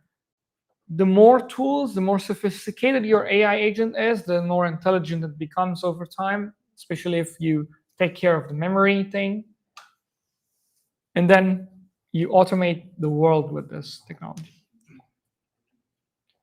Before I add one more tool, and then we go to the live build session, I'd like to open now a little bit longer session for Q&A. If you have a question, or you want to have an actual discussion to see and build something, you can go on the microphone, and then I'll build it here, or I'll explain concepts on the whiteboard. I have 10 seconds for that. Yes, go ahead. I see for agent, you can, for the tools, you can have multiple tools, but for memory, you can have only one memory. Good question. Like for memory, you can only have one memory, but for tools, you can have more tools. That's good way to distinguish how can you put one or more than one thing. So here, if that plus button is still there, you can add more. Yeah. So if I want to have different memory, I need to have different AI agent. Well, what's the use case of having two different memories? Let's say one is a simple one for content, like for last 5 conversations, and one is a bit more complex with my Postgres. Oh, then it's a multi-agent thing. Like if it's like an agent that's kind of like remembering this thing, and if that agent realizes that, oh, this question is something from 3 months ago, then it calls another agent. It says like, hey, Mr. Agent Rag, can you retrieve this information that Aemal is asking that he met this cool guy who asked an icebreaker question in the Amsterdam. His name is Marshall. And then it brings it from that other agent. So there will be multiple agents working on that. So that decision is done by an agent. Or Exactly. There will be like another agent on the top deciding which agent to call. A short-term memory agent or a long-term memory agent. Yes, there's another question? Is that a simple memory? There's like a 2 written there. What is it? Oh, that means that 2 times it was executed. Good question. Another good question. So some of these things are so obvious for me, and your questions are baking this, and it's this interaction that makes these workshops really nice. So this is a very good concept. Can you guys pay attention, please? Here, there's 1 here, there's 2 there, there's 2 there, there's 1 here, and there's 1 here. What those numbers mean? They mean how many times this thing was touched, how many times this particular node was executed. In that one workflow execution from left to right, as I said earlier, all the executions goes from left to right. And how does this little number communicates with you? You will get to know it later on once you touch a little bit advanced topics like loops, for example. When you start executing loops, then you know, oh, this particular area of my workflow is executing more than it should, and it is not what it should do. So that's how that means. And my display was disconnected. Let's do the stick check. I think this thing ran out of juice or something. It needs power, or yeah. Let me just 5 minutes. Alrighty. Okay, I will get those questions. Alrighty, I'm back. Let's see if the online is broken also, or no? We're fine. I'll see if the QuickTime broke. Yeah, QuickTime also broke. I'm gonna put the QuickTime recording as well, so you guys can get some 4K resolution. There you go. Okay.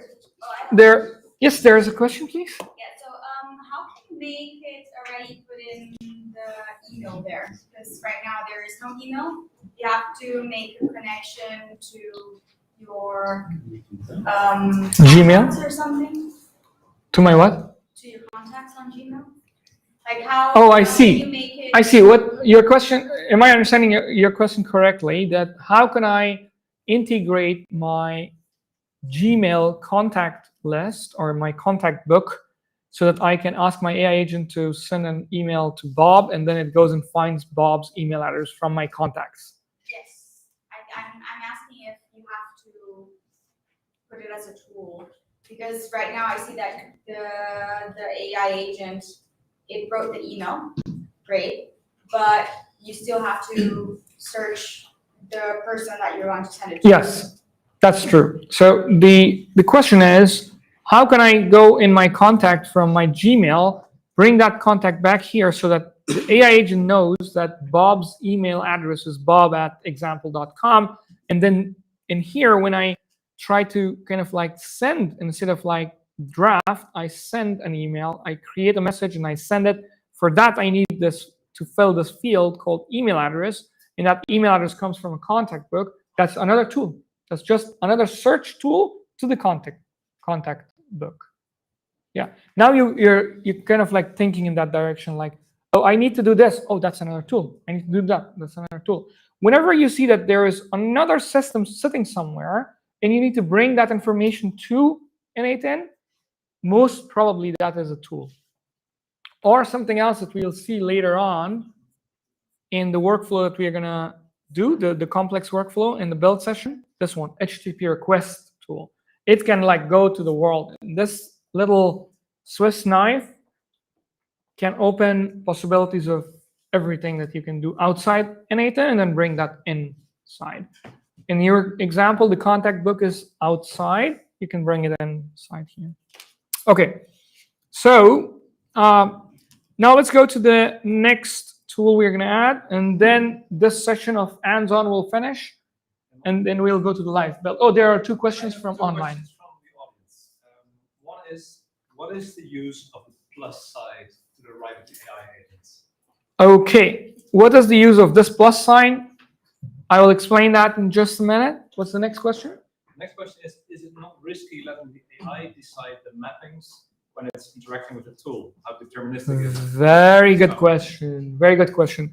The next question is, how risky is it if I let AI to decide all of these things by clicking that magic button as we did for here?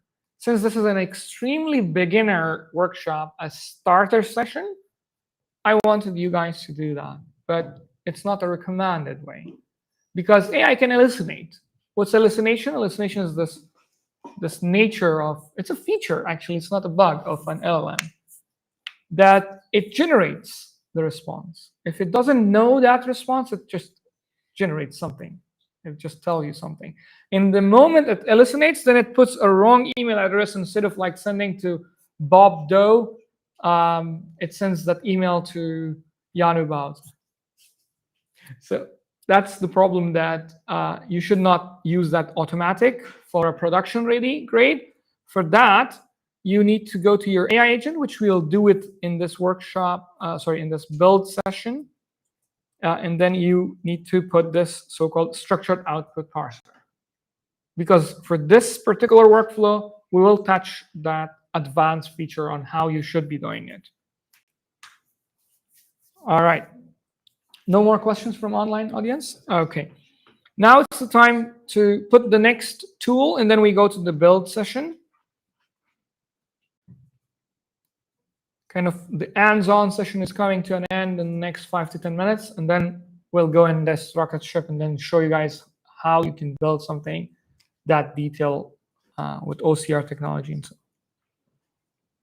on. All right. No questions? I have one question. Yeah. Is or will it be possible in the future to work together with your friends or colleagues in one canvas and see their actions? Wow, that's a very good question. So the question is, can we collaborate on the same canvas? Like live collaboration. Like Miro board or something like that. So we have seen some experiments in that direction. So our engineers are interested in exploring it, but it's not ready for production yet. And I don't know where it is on the roadmap. It makes sense. Yes. Okay. Any more questions? All righty. No more questions? There is one. There's one question, yes. Speaking of the risky part, how do you guys, do you have a framework for eval scores? How do you measure the accuracy and precision of any of these workflow automations that need to be done? Oh, that's a very good question. I will touch it. Like, please go ahead. Well, yes, we have an evaluation framework. So we added it a couple of months ago. So if you look on the top of the screen where it says evaluations, you can set up a table with inputs and expected outputs and run your workflow against it. But I think that's one for an advanced workshop. The evaluations is the way you test your workflows, whether they work right or not. But it's an advanced feature. It's a very new feature on n8n. It's really good at seeing how your workflow performs with different models or different versions of the model, because you can see changes in the quality of the outputs. Yeah. All right. So now let's go add another tool. Oh, there was another question. What's this plus button doing on the right side of the AI agent? When you click this, you're basically adding another step to this. And this is true for any next step. For example, in here, I'm going to go and put Google Sheet, which we'll do in the next workflow. I'll just get out of there just to make the point. You'll see this plus sign going on and on and on to the next steps. So this indicates that you can do another step. And that's exactly the same way as if you click this button. Okay? But you can also do something else. If you mouse over on another node, you see this plus sign in between that line. When you click that, for example, you put a Google Drive node in here, do something, and then you see that this thing happens. And then you can break this by clicking on the delete button, and then take this little thing and then drag and drop, and then you can put two routes going out of one node. And then that way you can create more sophisticated, complex, and comprehensive n8n workflows. All right, so I'm going to select these two nodes, press on delete button so that I can go to the next node. I've got one question. Yes, please. Is it possible to deactivate certain parts instead? Good. Another good question. Yes. For example, I don't want to run the memory. I select it, I press on D, it deactivates it. On my keyboard, I press on D, it deactivates it, and then you see this deactivated label underneath that. That means that until and unless I come back and then press D on this, it's going to be in this deactivated mode the whole time. Okay? I'm going to. Yes, please. Is it possible to see the code that is generating when you are adding a tool? Is it possible? Yeah, to see the code that is generating. The code that it generates under the hood? If you know, it's like the code is executed under the hood. Like these are like one of the 1.1 million lines of code. You can see these logs, but not the actual TypeScript code that's running under the hood. Yeah. Yeah. I think you can see that. It's a very advanced topic. I think, yes, this is possible because it's an open source. You fork it, you go there, and then you put some loggers that what sort of code is generated, and then you dump all the code that is generated and executed in somewhere in a logger, and then you can see the log. So it's possible. Short answer. But it's very, very advanced topic. This is production code would be minified. And say again? The production code would be minified. So you Yeah. are able to see the actual Yeah. code, you would be able to see the logs. Yeah. Okay, so let's go to adding the next tool. Now click on this plus sign. Please make sure that you don't click on that sign, on this plus sign underneath the tools. So underneath the tools, you click on that plus sign. And then in here, you literally type Google Calendar tool. Select that, please. Google Calendar tool. And meanwhile, we keep an eye on this. So we have 2 hours and 53 minutes. Is the timer running correctly? It sounds not correct. Time check. How much time do we have left for this session? Yeah, I think we're on time. Yeah. Okay. So now from this Google Calendar, same process. Now you do 3, 4, 5 workflows, and then you become like this programmer that Max was expecting. And then you kind of build things by yourself because it's very similar. You click this drop down, you see again the same thing, create new credentials, sign up, and then this time you're authenticating your calendar. That's the only difference. So I would like you guys to go and do that.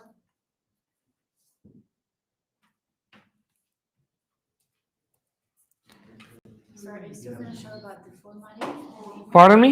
Are you still going to show how to format? I will. I'm just switching to the screen where I have the calendar open so that I can show you guys the next steps.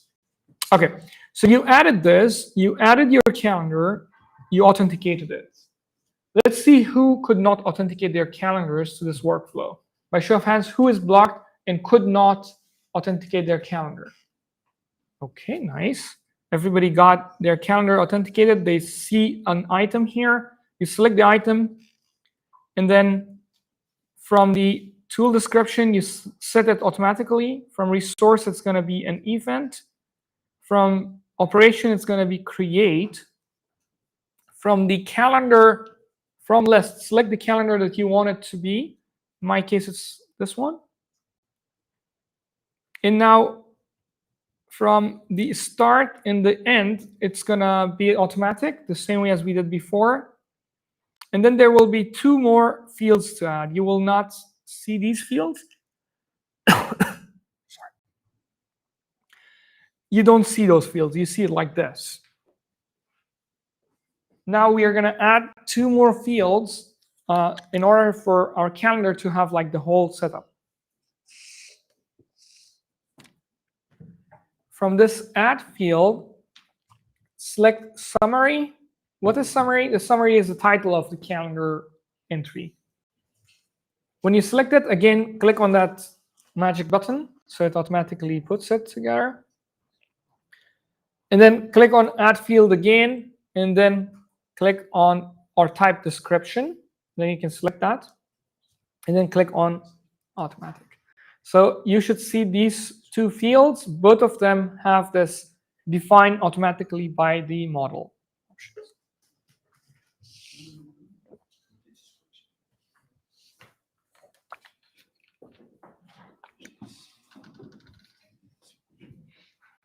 Okay, dookie. So now is the moment of truth. Let's go out.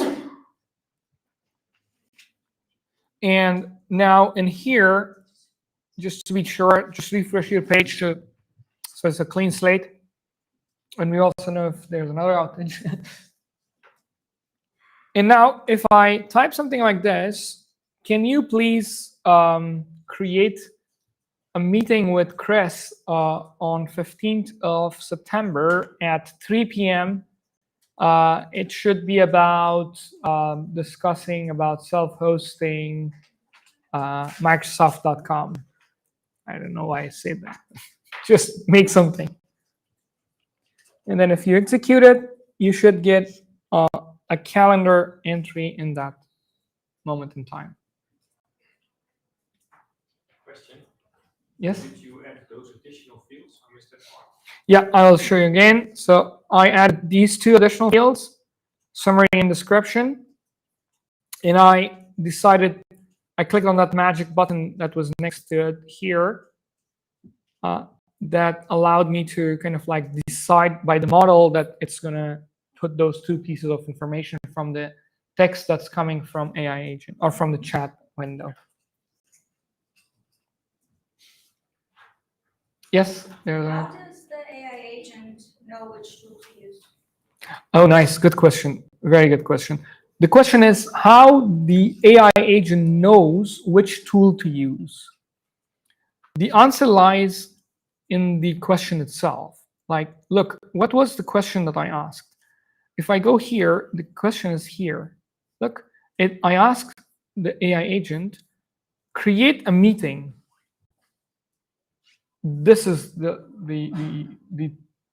piece of information that ChatGPT knows that for creating a meeting, what do I need? Do I need Gmail or do I need Google Calendar? So it knows that, okay, I have Gmail attached to me. I'm going to use, sorry, Google Calendar attached to me. I'm going to use Google Calendar in order to create the event. If it is compose an email, then it's intelligent. It will choose the right tool in that moment. It's the context itself. It's the output. For example, here, look at this. I'm going to refresh. Look what I'm going to do. I'm going to say something. Can you please read the information of Marshall from our Salesforce CRM I'm asking the model something that it doesn't have access to. It goes, checks the memory, doesn't have it, comes back with this thing that says, I currently do not have direct access to your external CRM.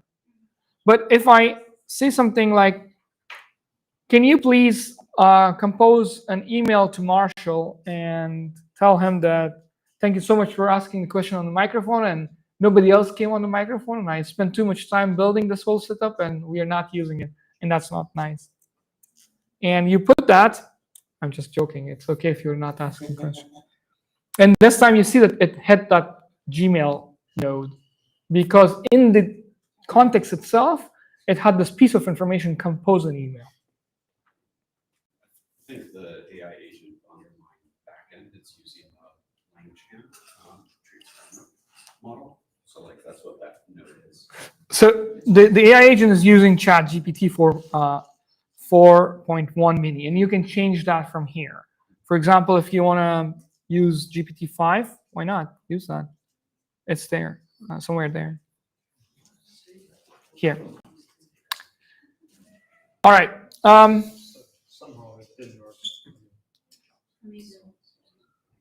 work. Which one? The calendar event. The calendar event. Okay. By show of hands, who is stuck in creating a calendar event? 1, 2, 3, 4, 5, 6, 7, 8. Okay. I'm going to do the whole steps one more time because this is the last piece of work for the hands-on session today. And then we are going to switch to this build session. And the build session, you're going to fold your laptops. If you want to follow me, that's fine. You can follow me. But we will not have this like 1, 2, 3, 1, 2, 3, 1, 2, 3 sessions. I will keep building in one go. And I'll keep explaining. And you can interrupt me at any time in the build session and ask a question about that moment. And the purpose of that build session is to show you guys what is possible. So therefore, let's spend enough time to make sure that you guys all have the calendars set up properly, and then we go to the build session. So I'm deleting the calendar. I'm doing all the steps. Please follow exactly these steps. So you go to the plus sign, and then you click in here, or you type here, Google Calendar tool. After that, you authenticate your Google Calendar. Do you have your Google Calendar authenticated? By authenticated, I mean like this list should have an item. Did you see a green check mark when you created this thing? Yeah, nice. Now, if you go out, then you basically put all these options like set automatically, resource event, operation create. And then from the calendar list, select the calendar that you want it to be connected with.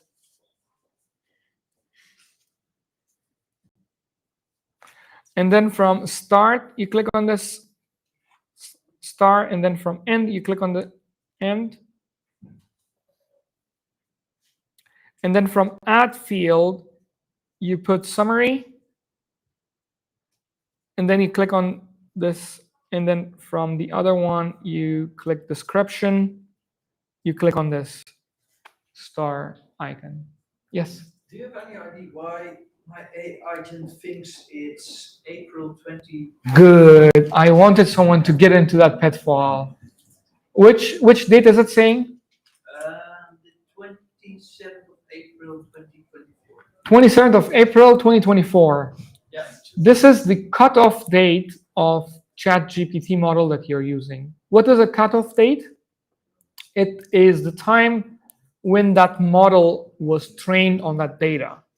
In order to resolve that, I think you guys are also stuck there. In order to resolve that, let's go and learn something a little bit advanced here, which is changing the prompt of the AI agent. So you click on AI agent, double click on that. And then in here, you can put your entire prompt. So if you put a prompt, something like this, today is, and then put these curly brackets and then $ now. But before doing that, make sure that this option is selected as expression.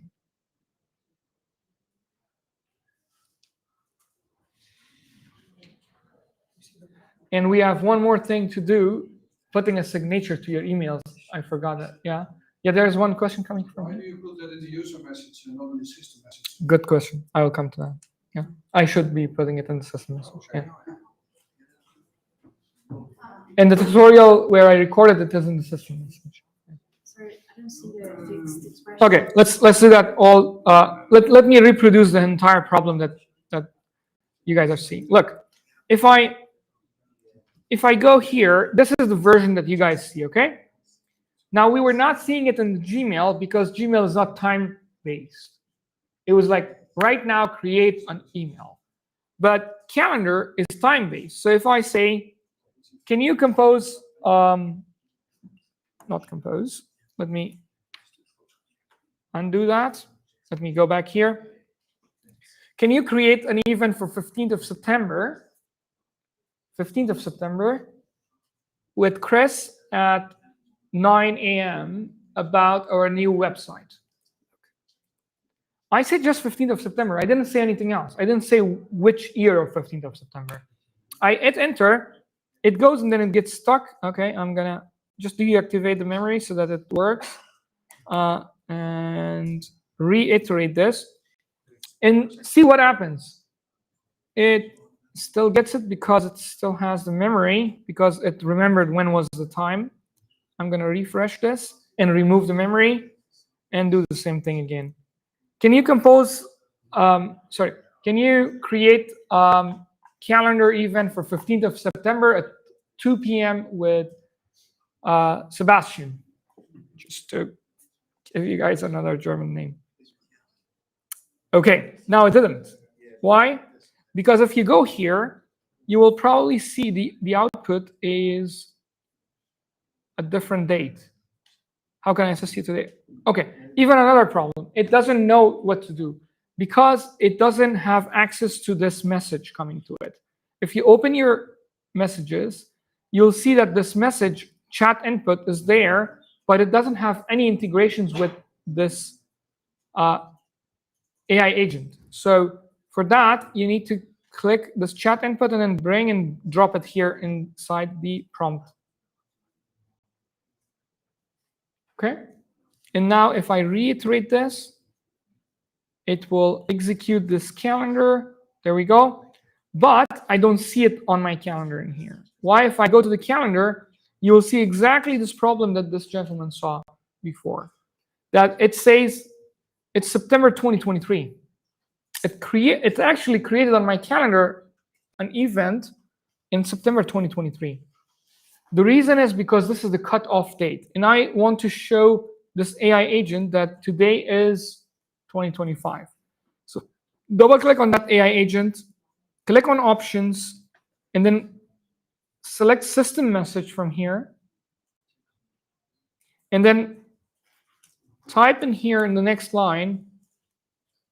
Before typing that, please select expression. And then in here, today or now is, and then press the curly brackets 2 times, like curly opening brackets 2 times. And then you see this little pop-up window. Select the second one option, the now, and then hit enter or click it. And now you see in this little preview result bar that there is like this current date and time of your system. All right. Now, if I go back, save the execution, reiterate this thing, you can see that it will create now an event exactly in that moment in time when I asked it. Yes? There's one remark. If you do a local hosting, you should put also your settings in the area where you are. Oh, good point. Like where you live, your time zone. Yeah, good point. But this, I think, is already picking it from the time zone that we have. The now as the time zone. You can see here, it has this +2. That means that this is Central European time. But you're right. If you live in Germany or Netherlands, then you should say, I live in Germany. So your AI agent is context aware that you live in Germany. Yeah. And for which we can do now, actually, let's go to the email one. The email draft that we have created was not coming with the signature. For you guys, it doesn't have a signature like this. It is like your name, put your name or something. How do you do that? Same concept. Go to your system messages and then put here that sign off my emails with, and then put your signature like this. Something like this. And then the system message will train the AI agent that whenever you create an email, you basically sign off my emails with this email signature. Something like that. All right? Any questions? And then it should provide you like with this email signature that you are looking for. This is basically the prompt engineering part of it. You can prompt engineer this a lot more better. I have a question. Yes? Here in prompt user message above. Yes? Could you explain what this is exactly? Okay, this means like take your user prompt from chat input. What is chat input? It's this field. In the build session, which we are going to start in a couple of minutes, I will explain these things in great detail, like how do you map these things and so on. I didn't want to intentionally in the hands-on session touch it so that it's like drag and drop, and a lot of people have different settings, and if they miss it, they will not kind of like see this aha moment of n8n. So by now, what I believe is that all of you saw this aha moment of n8n. You connected your model, you had a chat, you created an email, and also you have created a Google Calendar entry. Is there any question that we should tackle before we go to the build session? So in calendar, you created an event. What if I would ask the chat that update an event? Will it work, or do I need to have a separate? You need to have a separate tool because we don't have an update calendar tool yet. But there's another thing called MCP, Model Context Protocol. If you have a Model Context Protocol, then you will reduce the number of tool callings, because then one interface can open like a whole lot of implementations of that MCP interface. Yeah. Yeah, there was another question. So if you have like a company signature with a gift or image or so, it's also It's just an HTML signature. Then you pass the HTML signature, it will render the HTML signature. Yeah. Another question? Yes. Is there a way to track the amount of money that I'm spending in OpenAI? Good question. Is there a way that I can track the tokens that I'm using? Yes, you could get an external service that does your token calculation based on your text, because text calculation is basically something like this. How do you calculate your tokens? If you go to internet and then you do this tokenizer, and then you put like da da da da da da da. Come on, load. OpenAI is also having an outage. No, so you pick this like text.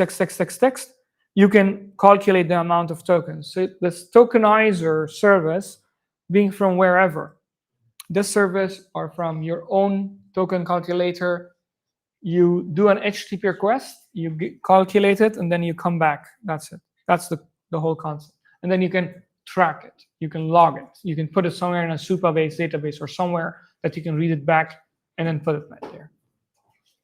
Okay, next question. If not, yeah, there's one question. Then what's the tokens that we see close to the chatbot? The system. Okay, there was something. Let me go there. Which one was it? Show me which one. This one? This thing? Okay. I see success in 3.89 seconds, and then there's 6. Okay, I'll explain it in a very quick way. So this is the log of all the steps that your workflow went through. If you click it, then you see the details of that in here. So this was the first one. You see this little highlight. You click it, you see the highlight going there. You click it, and then you see the details here. This is basically the entire log of the workflow that happened. Like it kept going on and on and on. There's one more thing related to that is like if I go here, I can observe all the things that happen there. How do I know it's an editor or an execution? Based on these stripes that you can see here. And what is this? It's basically a snapshot of the data of that workflow at that given time. If I double click that, you can see that this was the here. You can double click that. That was the message, and this is all the data, the executions, and so on. We got a bad step. Let's pick another step here. There was a message here, and then this is the log, and this is the output, and all the information. And there's one more thing that I think it's super interesting if you get to know it, like is this copy to editor. So you take this entire state of your current workflow, and then you put it inside this. And then you see this thing turn blue. It means it got it penned. There's another feature called pen. This basically means if you save your workflow, you refresh the page, that specific snapshot is still saved in this workflow. So then next time when you execute it, it takes that data. You don't need to chat again and again and again. Because when you're building this workflow, you don't want to keep chatting. You don't want to keep putting that input all the time. All right? You can also track the tokens in your Yeah. you can, no? Yeah, there must be something token data. Yeah. Right next to input. In the logs. Next to input, yeah. Yeah, there. But you can save it somewhere. But the option that I told this gentleman on how to save your tokens is a more kind of like advanced topic. Yeah, but you can see your tokens here. I don't know if this comes as a data point somewhere. If it is coming as a data point somewhere here, then you can see, you can store it somewhere. Do you guys see token here? No? Okay. Yeah. With that, any more questions before I close this session? Yes, there are 2 questions. I'll take both of them, please. I tried to make an event, and then I got a reply as an output. It said, happy to set that up, a few details to confirm. And then he asked a few questions. Because your input was not so clear. It didn't have a start time and end time. So since it's an intelligent system, it goes and then it creates like a conversation. So once it has all the information, and then it will do the tool calling for you. So then you just have to reply the questions. Yes, and then... reply, and then it will decide when to call the tool. What was the next question? We was trying to make it work, but it doesn't send a message to the tool, to the calendar. To the calendar. No. So maybe it surplus the 5 messages in the context. It blew the context, increase the context window in your memory. Okay, yeah, that's yeah. Okay, another question, yes? Yes, please. Same question about the formatting. So I've added the signature and it works, but what I meant is like white spaces. Oh, I see. That's a good point. So if your signature is not having these white spaces, then do this little system prompt. Go to system prompt and then write this thing.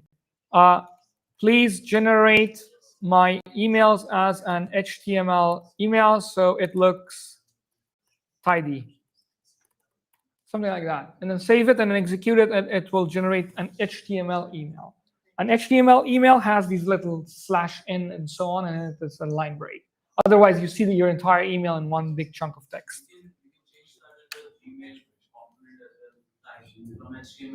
It has to be HTML. That was my instructions when I was explaining that it has to be HTML. But when the model does not produce an HTML email, it doesn't have these /n, it will not create a new line.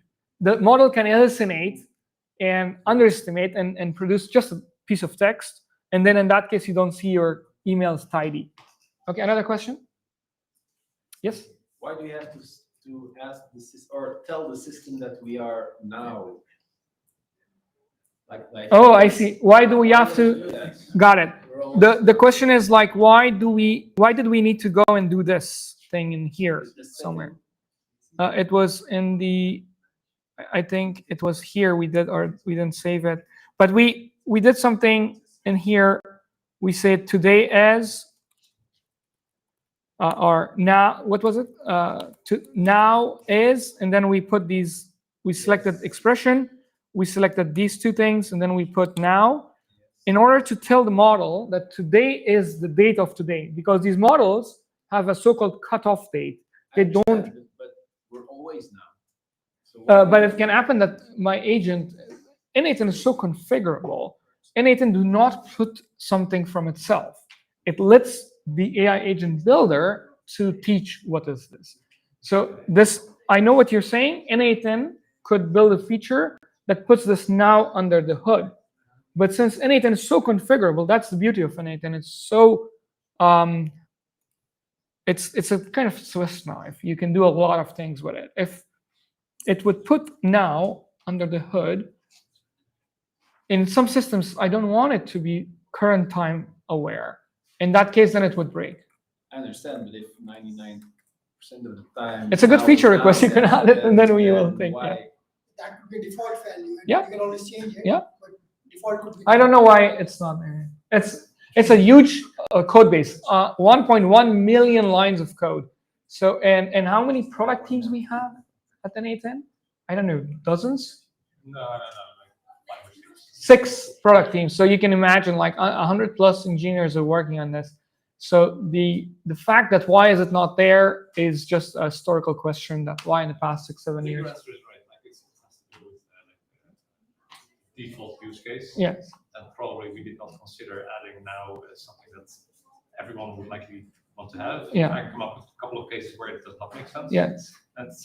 So yeah, it's Yeah. There's another little thing that I keep saying in my workshops that it could be a good feature is like when you drag and drop, well, it gets a little bit complicated if I explain it, but there are a lot of these configuration-based things that there's a principle in this that it is not putting things from itself. It is somehow comparable to the autosave feature we had earlier. It does not autosave. Why? Because it doesn't want to put something from itself. It wants you to click on that save button so that it saves it. Yeah. All right. Who asked about saving the number of tokens that you use? Because it is possible, but it's not easy. Okay. If you click on the Okay. OpenAI node here, On the OpenAI node here. you will see on the right that we do have token usage. Yes. Here. It's a data element that n8n already sends it back to you, so you can save it. You can't access it from your workflow. In the next one, it's not as an input. There is I see. There is a trick, so if you really need this, just hit me up after the workshop and I can show you how. Yeah. You can also save it in a database. You have this information, so you can save it in the database. But how would you get it back there? Yeah, you only get the output from the AI agent node and not from the modules that are under it. So that's the limitation here. What's the trick?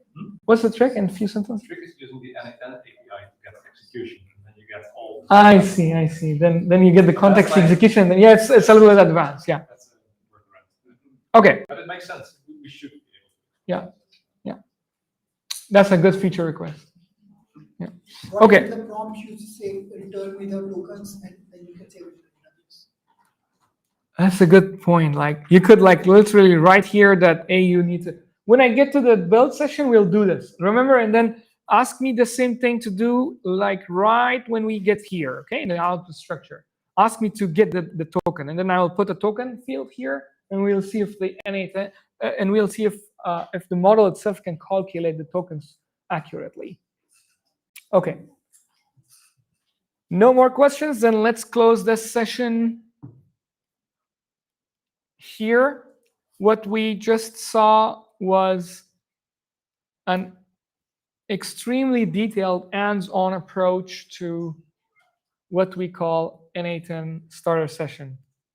Now we are getting into this build session where I will build an extremely detailed workflow for you guys. You guys are welcome to follow, but as it's a beginner workshop and I expect you guys to kind of like now have the kind of like a little bit break and see the universe of n8n from an expert perspective and see what is possible. If this what I'm going to show you guys is possible with n8n, you will see that almost anything is possible to be automated with this beautiful technology. All right, let's get to it. So we're going to build an extremely detailed workflow, something like this, all right? What I want to do is I want to like literally start from zero, like literally from nothing, and then we get to this position. And there are a lot of steps involved. Like literally, when I start doing this step, those who had the self-hosting thing and they need to do this GCP integration, they will see it here. Yes, there's a question? Yeah, can we have a 5-minute break to stretch our legs? Yes. What is? I don't know. Like, you can do it anytime. Like. Yeah, I know, but I think there are more people who want. I will do it this way. Let's do it this way. I will switch to a 10-minute break, but I will not let the online audience go. The reason we do it in one go is because we did it with breaks, and then the online audience drops like that. Let's do it this way. The next 10 minutes is going to be just a Q&A. I need some volunteers to go on the microphone or come here next to me, and I will show you guys some cool stuff about n8n. And I will also turn on the emojis so that you guys can start emoji party, and then you stretch your legs and then come back. Okay? Yeah. Anyone having questions, please come over there. And there we go. Emojis are back.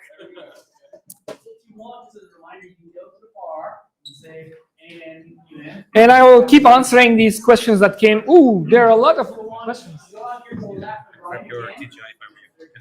Yeah. Okay, so we have a lot of cool comments going on here. I will answer them one by one. Alrighty. So, okay. Yeah, put it there so I can see it. Okay. Anyone wants to join? Then anyone? Okay, there are a lot of cool questions coming from there. Okay, let's switch it to this. Let me see, where is it? It was this camera. Wonderful. Yeah. Let me see if the microphones are set up properly. This is done. You want? Yeah. No. It's all good. And I will stay with you. Good. There. So, I think it's of course very important, especially for debugging reasons, to go this step by step. And I've done this yourself. How far along do you think we are to actually doing this automated? So we have an automation builder. We just have one question to an LLM. I mean, there's already like a couple of Chrome plugins for this. We have an n8n MCPs around these days, right? So you're saying how far along do you think in how we many are? months we will have like a text to workflow? Well, we already have these kind of tools available, but how do you? I don't know if you've tested those. How far along do you think we have proper maturity that we can go through these, have, I don't know, 95% success, then go in to do some debugging and then have a good workflow? To be honest, the answer is how good is the current AI? The current AI is very good, but a workflow can have a lot more business logic in it. It's so detailed. If you say that I can build with the current AI the entire workflow, because an entire workflow, I will show it to you later, it's literally just some JSON files sitting there.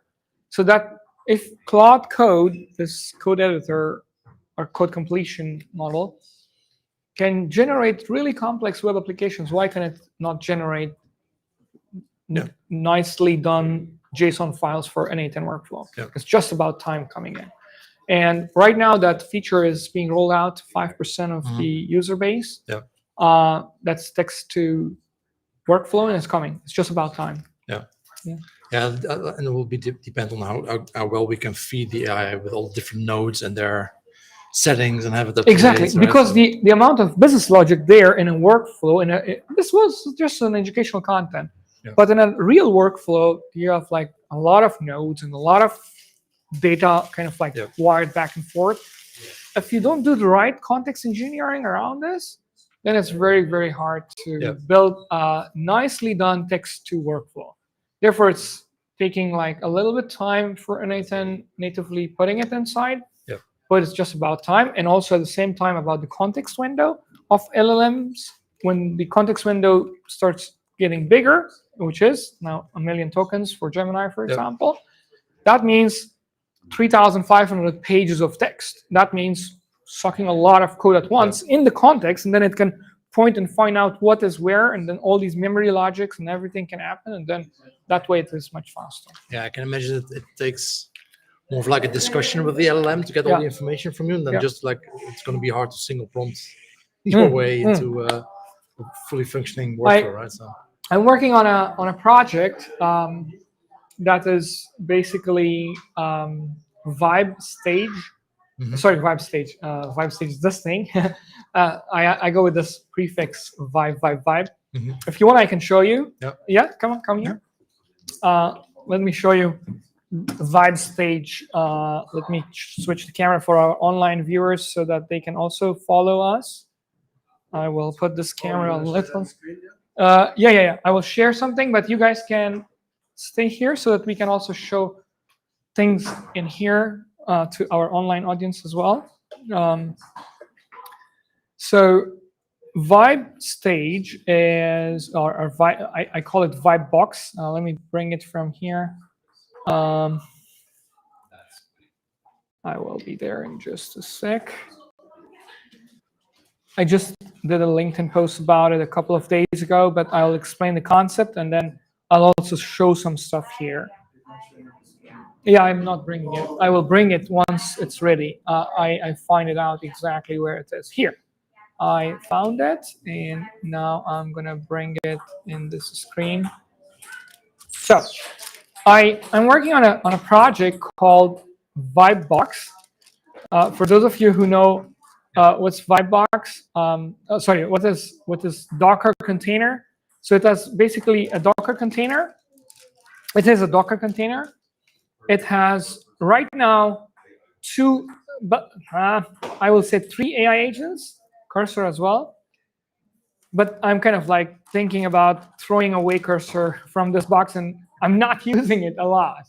The only time that I use it is the time when I want to take a picture and then put it there. The rest of the times I don't use Cursor. So this Vibe box is my side project where I am putting these 3, or planning to put the 3rd one. This is the only missing piece that I will work on in a few weeks when I get some time. Gemini and Claude Code can talk to each other through Taskmaster. Taskmaster is a very nice open source project that basically does task management for AI agents. So with an MCP interface, yeah. And is it like, let's say, an app creator also? Can you bring that microphone here so that we can ask these questions together? What's your good question? Is it like a app creator, like a website creator? Can you put this camera a little bit that way? Huh? You can see it there. Yeah. Position it in a way that I have more room there, Yeah. so that my friends can stand there like that. Like that? No, you stay here so that people can also see you when you're asking Okay, questions. yeah. You're becoming famous. Is it my like friend. an MCP that, of course, that connects all systems together, that connects everyone together, all the LLMs or whatever program you're using? That is what an MCP does, connects them together. It talks to each other. That's a little bit I learned about it. Okay. But I also want to learn how to make a program that works with n8n. So for what I've heard, that is good to, you can build the n8n, but you can build the front end of the n8n, and that's a better way of using the n8n to build the front end, and the n8n is the back end. Is that like the front end to build the front end? Can you do that? So with your- MCP is not the front end. MCP, you can compare it one by one with REST APIs, if you will. It's different, but you can kind of like compare it one by one. So what is MCP? It's the new way for agent-to-agent communication. Yeah. It's kind of like a way that you can communicate with AI agents. Yeah. So AI agents can communicate With to each the other. outside world, either with each other or outside world. Okay. For example, you saw these tools that we have added. Now, it can happen that we do one by one tool, or we can have like one MCP server sitting somewhere. For example, in this case, let me show you. If I do this, if I use this, it has an MCP server, and with that MCP server, I can add a task, remove a task, delete a task. It's basically a task manager. Okay. I don't have like an exact example, and I don't want to kind of like for the online audience make it complicated. Yeah. But it's an advanced vibe coding tool. Yeah. And these are really new projects. Like, look at that. New project, but 21,000 GitHub stars. Yeah. How new? Like a few months new. Yeah. Like, look at this. They are since April this year. Yeah. And they're growing. Like, a few people created. I honestly find GitHub is a very confusing to navigate, but I can imagine that coders find it a little more understanding when it comes to the how you call that, Intuitiveness. how you write this dot that, or the way they write it and everything, and how everything is structured in GitHub. It's very confusing for someone that is for starting. newcomers. It's a little bit. It's a technical tool. Yeah, it is a technical tool, so you can use it if you learn how to use it. When luckily there's some YouTubers that explains you little by little how to simplify it for yourself. But you can. I do like to go into GitHub to find out new stuff, and I'm really looking into vibe coding the apps, or vibe coding websites to be able to use n8n in the back end. So that is a cool. I find that a cool feature, especially for vibe coding. Do you have any questions about n8n more? Because right now what you're saying, 300 people are. Yeah, sorry. All right, people are coming back. It's okay. The level of automations when it comes to how simple can automation be, to like you have levels of automation. You have simple automation, advanced automation, workflow agent, and workflow agents and agentic systems, agentic workflows. Yeah. So those are the level of agents, automations you have. Yeah. Do you have a question? Yeah. What is each function for? What is each function exactly for? To be honest, it's just an advanced levels that they put in place. Like this system that we built, it's also an agentic workflow. It's a workflow that has an AI agent, and it has an agency to decide when to call a Google Calendar API or a Gmail Calendar API. So it is already agentic. So it's also agentic. But it is in the degree of that agency that we are talking about is like here and here. Okay. So it is. There's also this conversation online, like people are doing like skeptic conversations, like don't call this as an AI agent. It's just a workflow with an AI. Exactly. With an LLM. That's the kind of a skepticism going on. Yeah. But in my opinion, if a workflow has like these three little things that Marshall said, an LLM, a memory, and a tool, it is already an AI agent. But it could be a really dumb AI agent doing only one thing, or it could be really sophisticated AI agent that has like 100 different tool integrations, MCP calling, and sub workflows, multi-agent frameworks, like calling other agents to do this, a RAG pipeline attached to it, and so on and so forth. Yeah. And that's the future is coming. Like a lot of people will use off-the-shelf AI agents from big tech, like. For example, Salesforce is working on Agentforce. Yeah. Agentforce is this other product of Salesforce. That's kind of like an AI agent first approach. Okay. And as Satya Nadella, the CEO of Microsoft, says, SaaS is dead. That old school way of using an interface to do something with a computer is almost gone. As Eric Schmidt, the CEO of Google, former CEO of Google, says that the UIs are changing. That drop-down menus and windows and everything is changing. He's right, because now you saw that I talked to the microphone, I compose an email. Yeah. If this technology keeps going on, and let's say in, I don't know, 2 years, the screen that we see like this is going to change. The keyboard we see like this is going to change, because now, literally a year ago, computers started knowing what do we want, like the reason we built this computer keyboards Yeah. was the fact that we couldn't tell computers that this is what our language means. Yeah. We had like these binary conversion between a human language to a programming language to a binary language so that the computers understand. Now computers understand like our natural language and converts that into binary language so that it can perform tasks. And that's the revolution of these AI agents and LLMs as well. So soon we won't even need the keyboard. I would say like Yeah. like the whole computer could be like a small device that Yeah. can eliminate things and have a keyboard on the top if needed. Yeah. Samsung is building an AI a computer like that Yeah. Also with the holograms and stuff. Holograms. Just now you won't even have to physically touch it. You can just touch the air and. Absolutely. It's I crazy. need someone else have a Yeah. turn. Let me see if anyone else has any question. Please, you can go to the microphone here. Otherwise, then we start the show in just a minute. Or resume the show.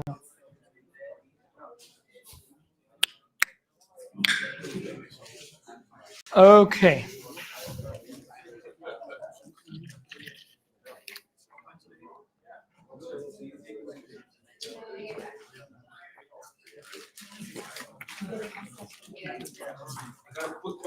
Yes, please.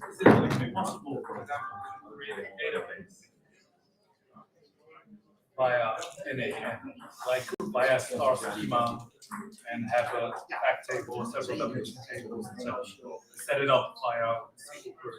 Okay. So the question is it possible that you can create a database with n8n?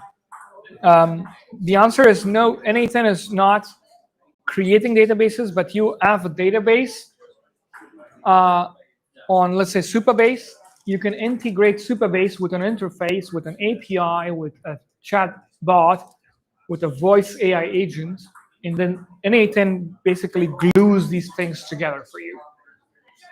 So n8n under the hood is not creating a database for you, but it takes your Supabase database, it takes your, let's say, voice AI agent from 11 Labs, and then it puts these two things together so that the phone call that you do from your 11 Labs goes to n8n, n8n processes it, and then it puts the transcripts on Supabase. But is it possible? Does it have a MySQL feature or something? Say create table and things of that nature? I don't know of a node where. Do we have, Bart, a SQL native node? A native node from SQL, like we can store Postgres, things? or- Yeah, Oh, you mean Postgres SQL. local data. Yeah. Thank you. That's actually Thanks. something that we're working on right now. Oh, nice. Local table. Yeah. There's a local table native node coming. Yeah, we're working But on that it. is Thank you. Going to be like probably going to be like a simple data store, like a key Yeah. value pair. Yeah. Kind of like what with the simple memory will come, but as a little bit more sophisticated, built in from n8n. That was a good question. Yeah, I didn't think it from that perspective. Thank you for asking that question. Okay. So.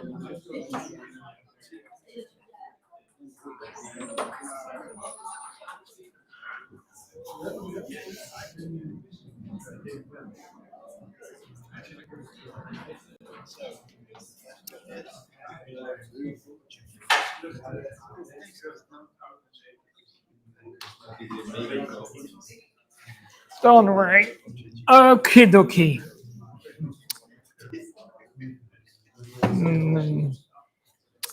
Okay, so now we're resuming back to our next session, which is the deep dive in the live build session, where we're gonna build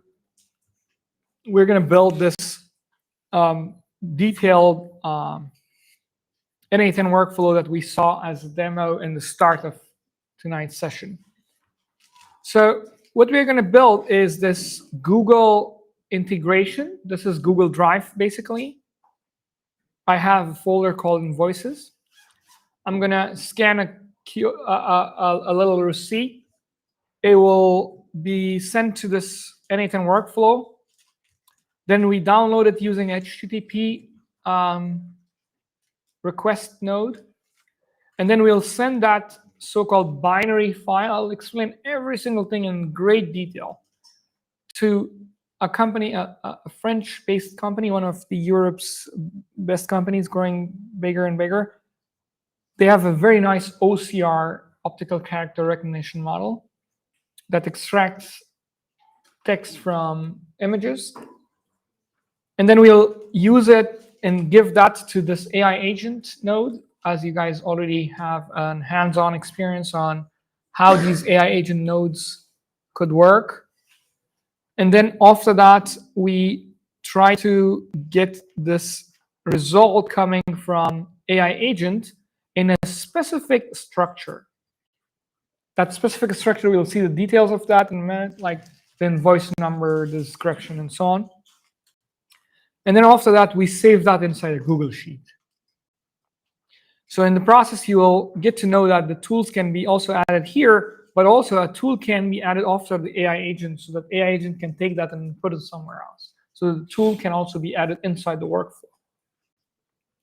And then as a result, we will see when you go home, maybe next weekend, you follow the tutorial that I produced, 18 lectures long, each of them 3 minutes, 5 minutes long, and it's like literally one step you can follow. And also the recording of this entire evening, you can follow all these instructions, and then you can build this workflow for yourself. And additionally, you can go to, let me show you guys where else to get it from. If you go to your n8n, and then you have this community published templates, which I showed in the start. Here, if you search for receipt, or maybe, how can I find it? It's a link. I will open it just a second, please. You have received this link in your email already. If you open that link, you will get here. This is exactly what we're going to build today. And then this little note here has the tutorial that you can open. And this tutorial is extremely detailed. You can see 2 minutes, 1.5 minutes in the demos and so on. Every single one of them is curated in a very detailed manner so that you can follow the steps without any extra helping hand. You basically build it all by yourself. So now you will see me build it in one go. You can stop me anytime. You can ask a question. But eventually, I want you guys to have this workflow, turn it on. You'll know what does turn on means, like this thing. And next time when you have a business travel, you want to document all your receipts, you actually use n8n for a good reason, and then you call it that. Okay, now I'm a flow programmer. Alrighty, let's do it.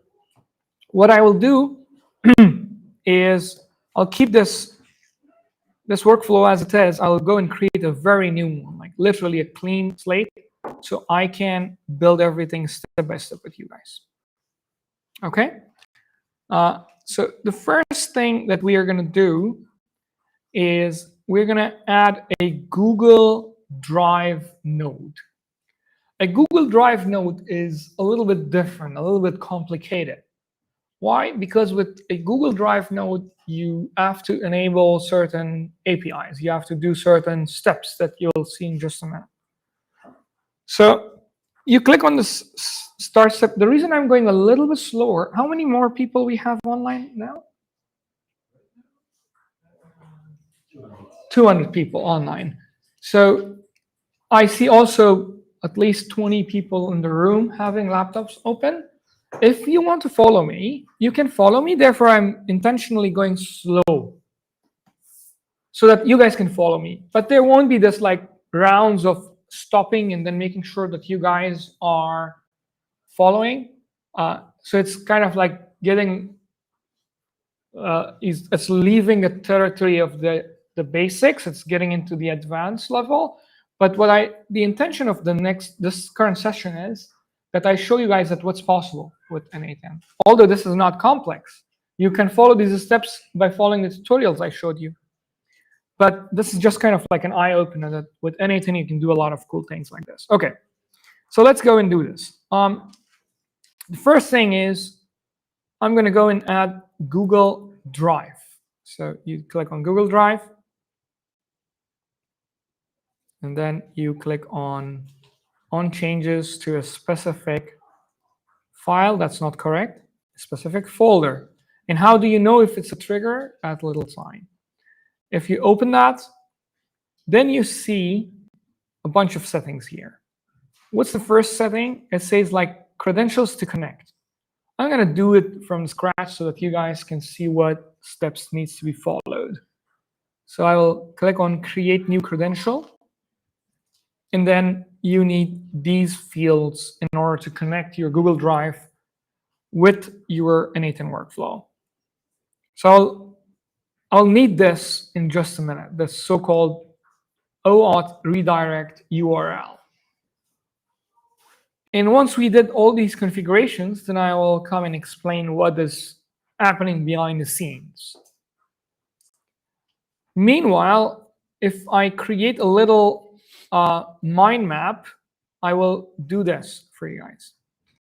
Now, we're going to do a bunch of steps. So the first step would be that n8n is going to send a so-called API request to GCP.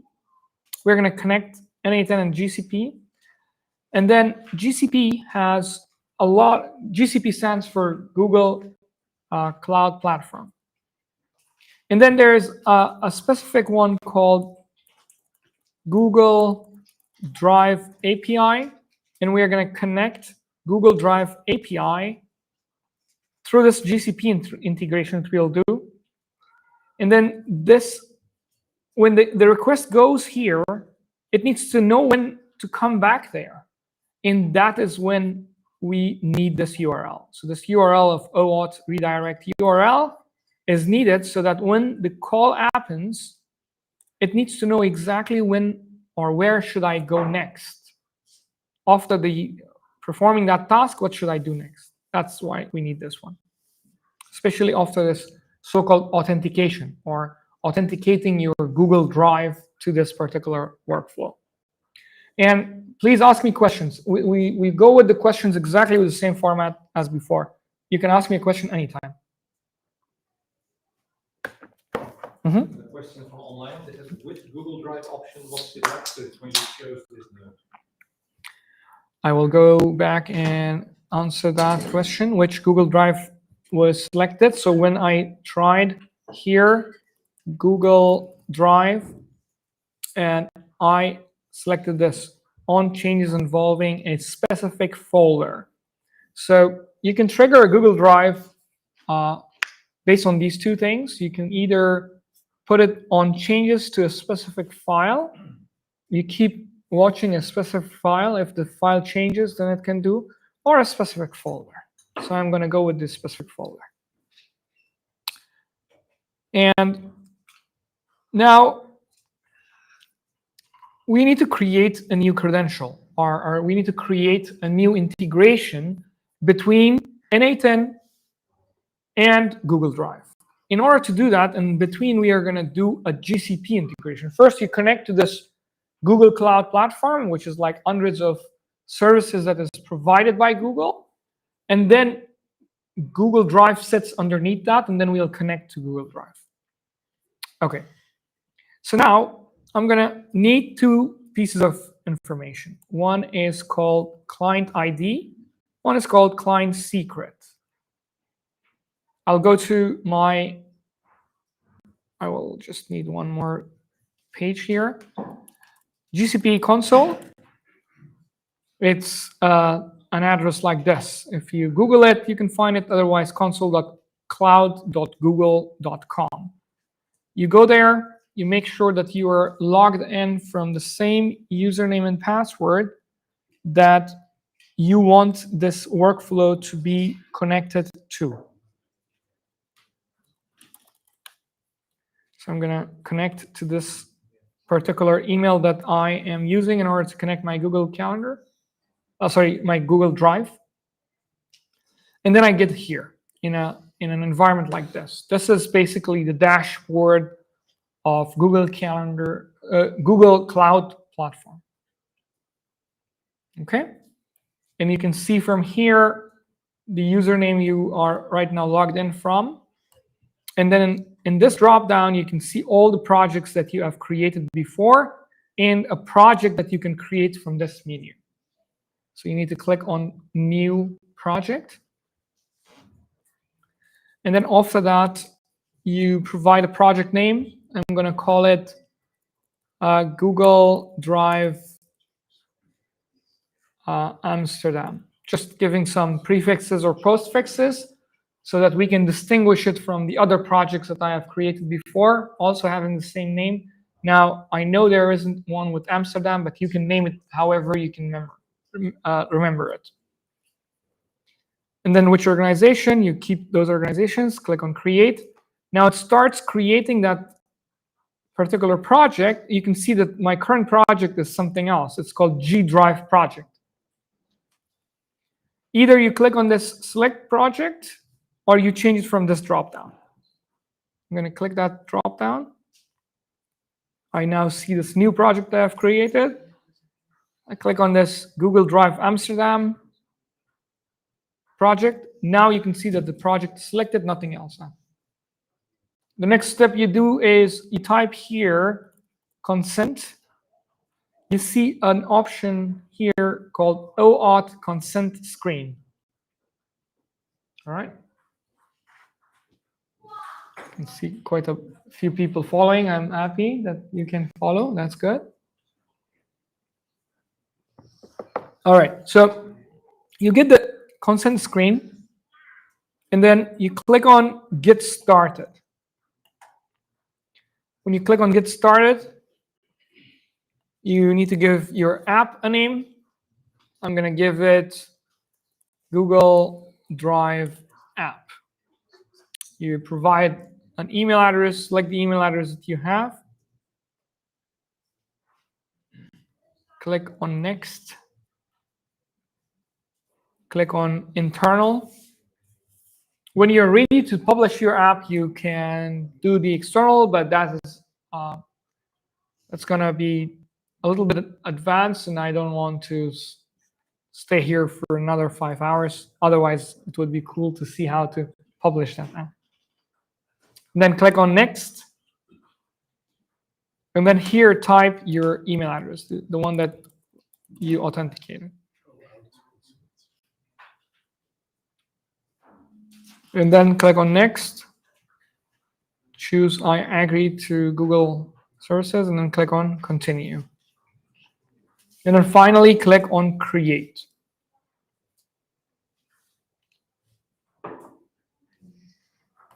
Can we have like 2 minutes to catch up?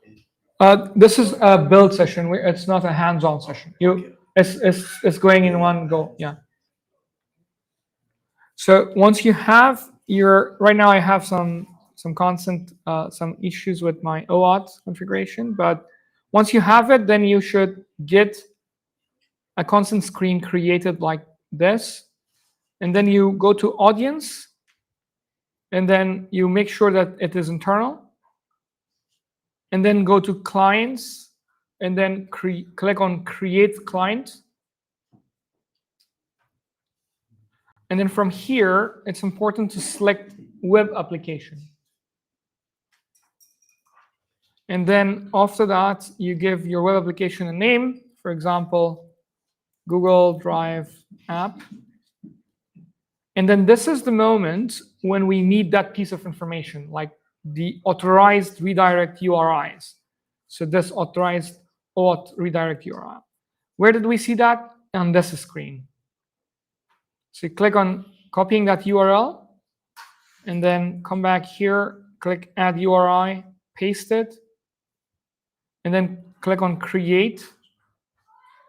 It will create this little configuration for you, like the client ID and the client secret.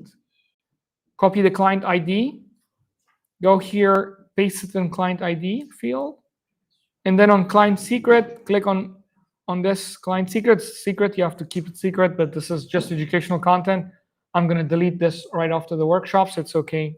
You guys are seeing it. Save it here. And now clicking on sign in with Google will take you to this application where now the Google, this G Drive project wants to get access to your Google Drive. That's how this concept works. So it gets your consent. This is the consent screen that we set up earlier. And then by clicking on this allow button, you're allowing Google to read your, basically you're allowing n8n to read your Google Drive based on this consent screen. So we go there, and then after these 5 seconds, it will redirect back to the next step. I just realized that this thing is off. My laptop does not have battery. That one is not working. This cable is off. Yeah. Yep, it's back. Okay, so you get the client ID and those things set up. You should see a green check mark like this. Okay. Now we get out. Now I have an item where I can select, and then this is important part. Like what is happening here is called long polling. It's a programming concept. It checks Google Drive every minute, or you can change it to every hour, every day, every week, every month, or every X what? X hours, 2 hours, every 5 hours. You can change the configurations there.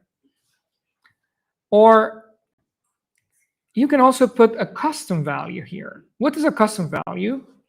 A custom value can be a so-called cron expression.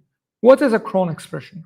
It's a Linux. Linux is an operating system and kind of like fuels the whole internet. On the internet servers, we don't have Windows or Mac running. We have Linux running. It's a Linux standard. In with these stars, you can define very, very sophisticated schedules. For example, if I go to this browser and I say cron expression builder, there are a lot of websites out there in the world that will allow you to build cron expressions based on certain inputs. Like this, for example, I want it weekly on Tuesdays, on Wednesdays at 3 p.m. When you generate it, you will see that it generated this cron format, which is basically this little piece of string. You can copy that, and then you bring it here, and then you basically configured something that runs every Tuesday and Wednesday at 3 p.m. That's how powerful this tool is in n8n. It's so configurable. That's the reason why we didn't have this like now field in the ChatGPT configuration, because so configurable. You can do it on one side of the spectrum for like really simple things, and on the other side of the spectrum, like you can bring these kind of like really detailed, advanced concepts from Linux, for example. I'm going to keep this to every minute just so that we can see something, or maybe every hour. I will click on execute workflow. We don't have to wait 1 minute in order for the file to be downloaded.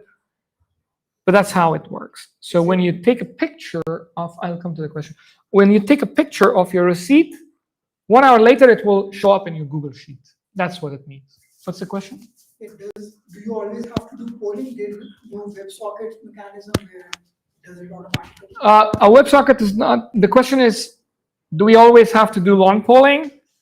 A WebSocket is not the right solution for this, architecturally speaking. A webhook is the right solution for this. But Google, if does not provide a webhook, you have to do long polling. And then you can create a webhook node in n8n, and then you can configure on your Google Drive and tell Google that whenever there was a file added, please call this API, and then the webhook will trigger, and then it works.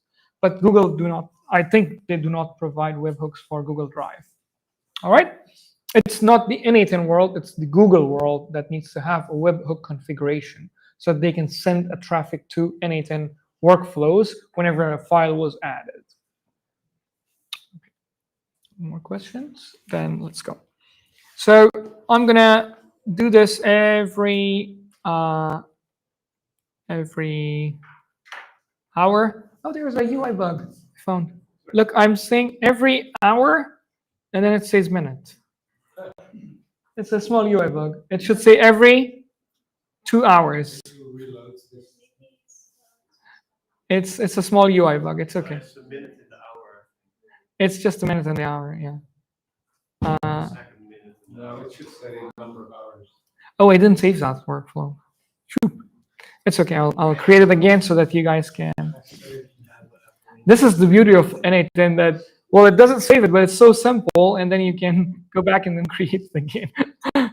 So I select here. Yeah, it's a UI bug. I say every hour, but it says minute, like every. That's right, because it's the minute within the hour, right? Yeah, like 6 minutes, every 15 minutes in the hour. Say every hour. Oh, I see, the minute of the hour. Okay, yeah, it's the way you see it. Yeah. Anyway, so we're gonna keep it every minute, just for the sake of simplicity, and then we're gonna go and select the folder that I want to pick.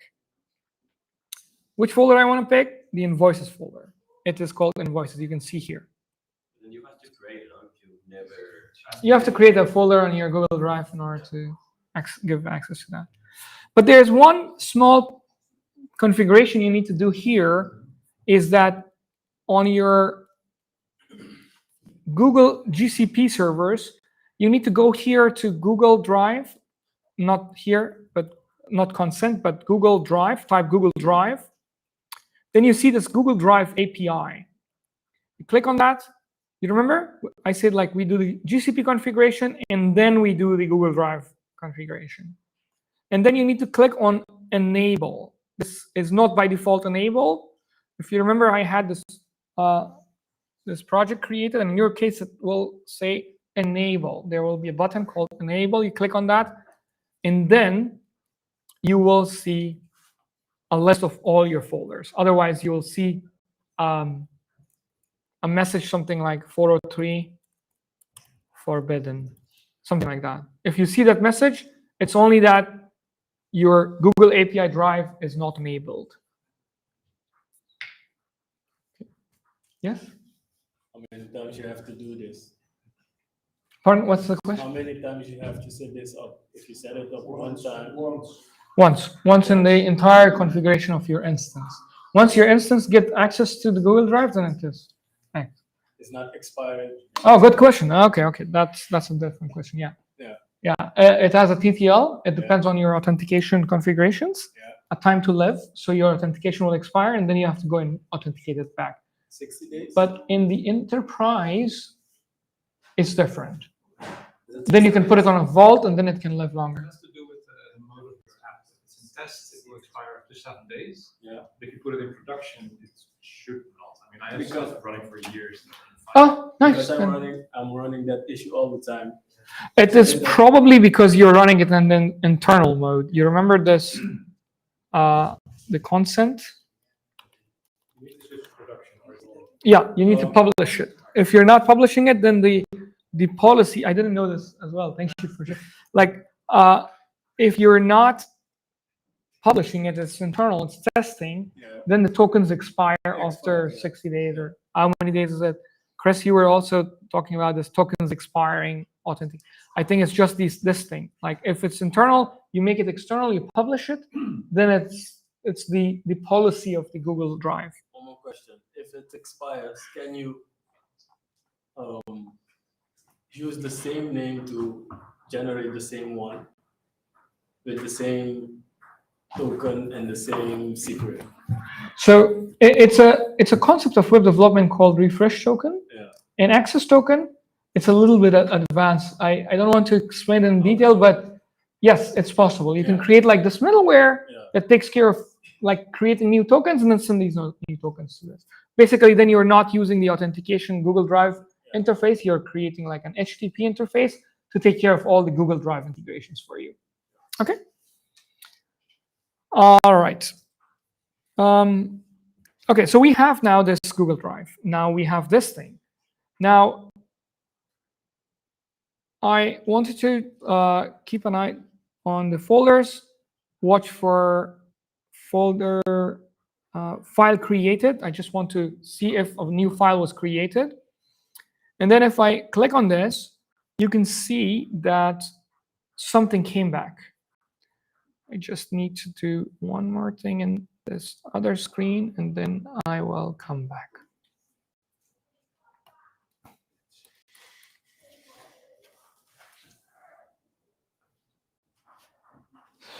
So we got some data back from the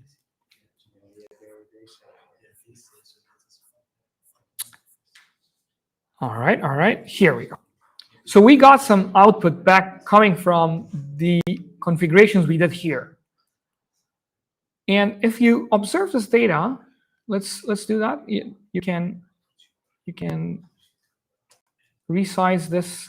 I think we are at the maximum resize level, but it's okay. I'll just zoom it out a little bit so that we can see some more information like this. So you can see now I have some JSON coming in. Don't worry, you need to learn JSON. It's interesting. And how are we doing with the time? If we have more time, then I will touch some JSON knowledge here in this session, but it's a little bit advanced one. But if you read it, it's almost like English. Like it says that there is a photo link, this is the value of the photo link. There's an email, this is the email value. It's a way to represent data. JSON is basically that in a nested form. It is kind of like a structured way to show information. And if we do something about this, like let's take the web content link, okay? I copy this web content link. I go to a new tab of the browser. I hit enter. It tells me something about 403. And I told you guys earlier that this is a permission problem. Right now, it cannot open it, and that's fine. Why? Because it's a public link, and our Google Drive is authenticated behind a password. It's a security thing. That's good that nobody can open this link without the required permissions. Now, how do we open that? If I see this, I'm sorry, so many tabs. It was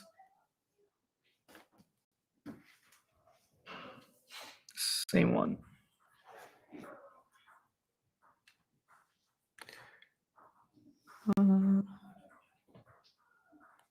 This one. So I can see the other view, the other field. I want to explain a very important concept here because this is related to the next node we're going to add. So the web view container could not let me get in and see the file that I have just scanned or the last time I scanned. I can copy this URL, and if I go to another browser and I put this here, it will open it. But what about security? My browser is authenticated. Therefore, I can open this slip that I scanned in the start of today's session. So I can see that data. But in order for us to get this data and send it to Mistral AI, we need this data in a so-called binary format. We need it in a way that it can be sent from one service to another service. So a little session for whiteboard session. Let's explain that. Put these two things next to each other so I can easily swipe. So now I got the data. What happens after this is it happens over time, like over a kind of like a left to right time sequence.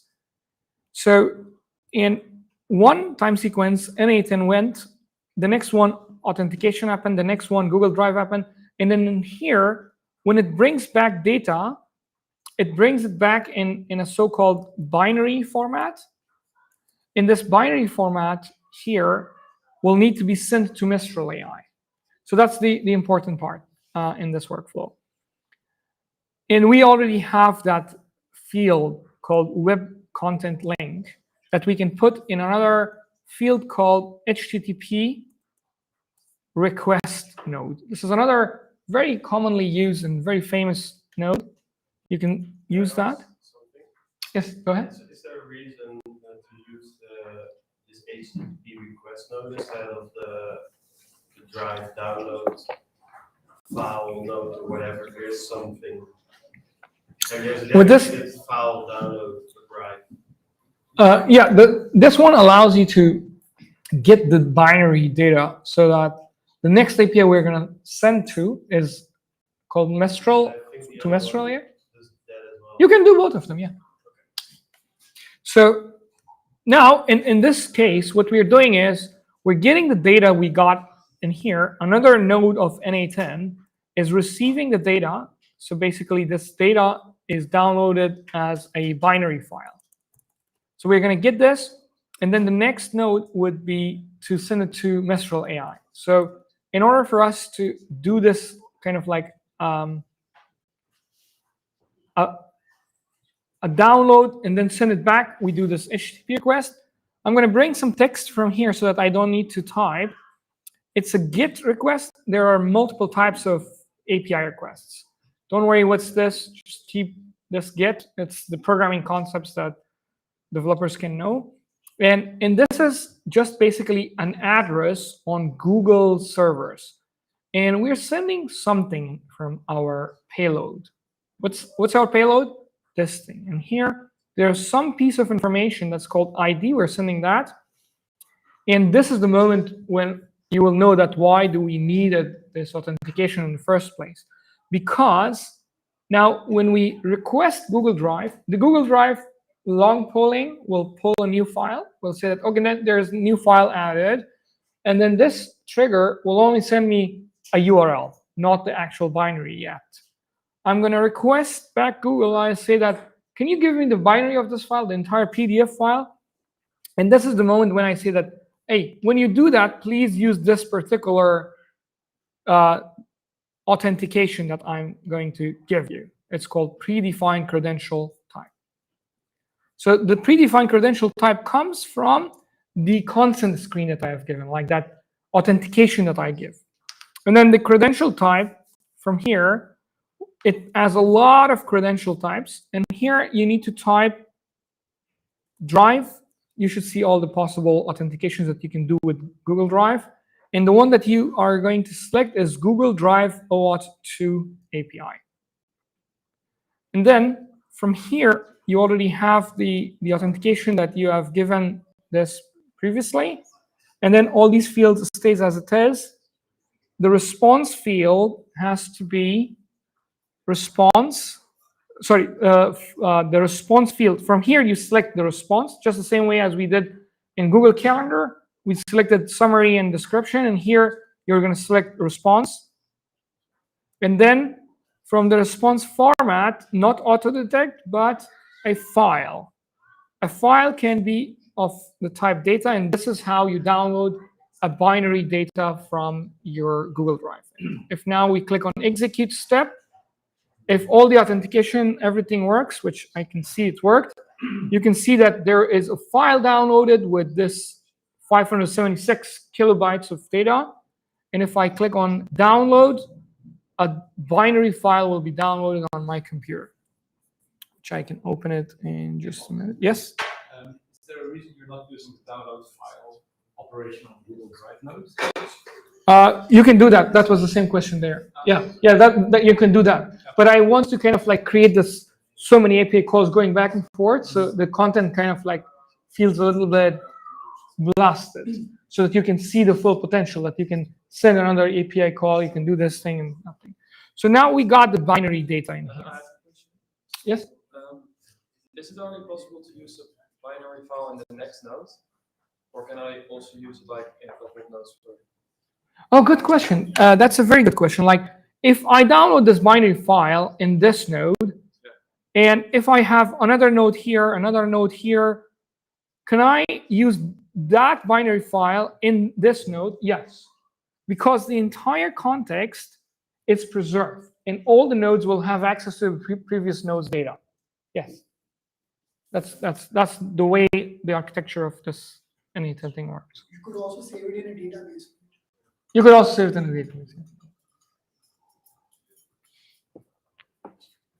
All right. So now we have the data. Like, the data is now sitting in this little node in here. What do we do next? We're going to add a little interface to send it to Mistral AI. So the Mistral AI interface is something that we need to understand what's Mistral AI, what's their API documentation, and so on and so forth. But luckily, we got Mistral AI natively integrated in n8n. So you need to go to Mistral AI, click on extract text, and then same concept. I told you guys earlier, when you have this couple of nodes built and then you see a pattern emerging, it's the same pattern: credential types, create credential, and you guessed it, API key. Same way as we did with OpenAI integration. So you bring your API key from Mistral AI. It's just a couple of steps. You go to their settings, you generate an API key, you copy it and paste it here. You have to have an account on Mistral AI, and then you get an account integrated with Mistral AI and your n8n workflow. Okay?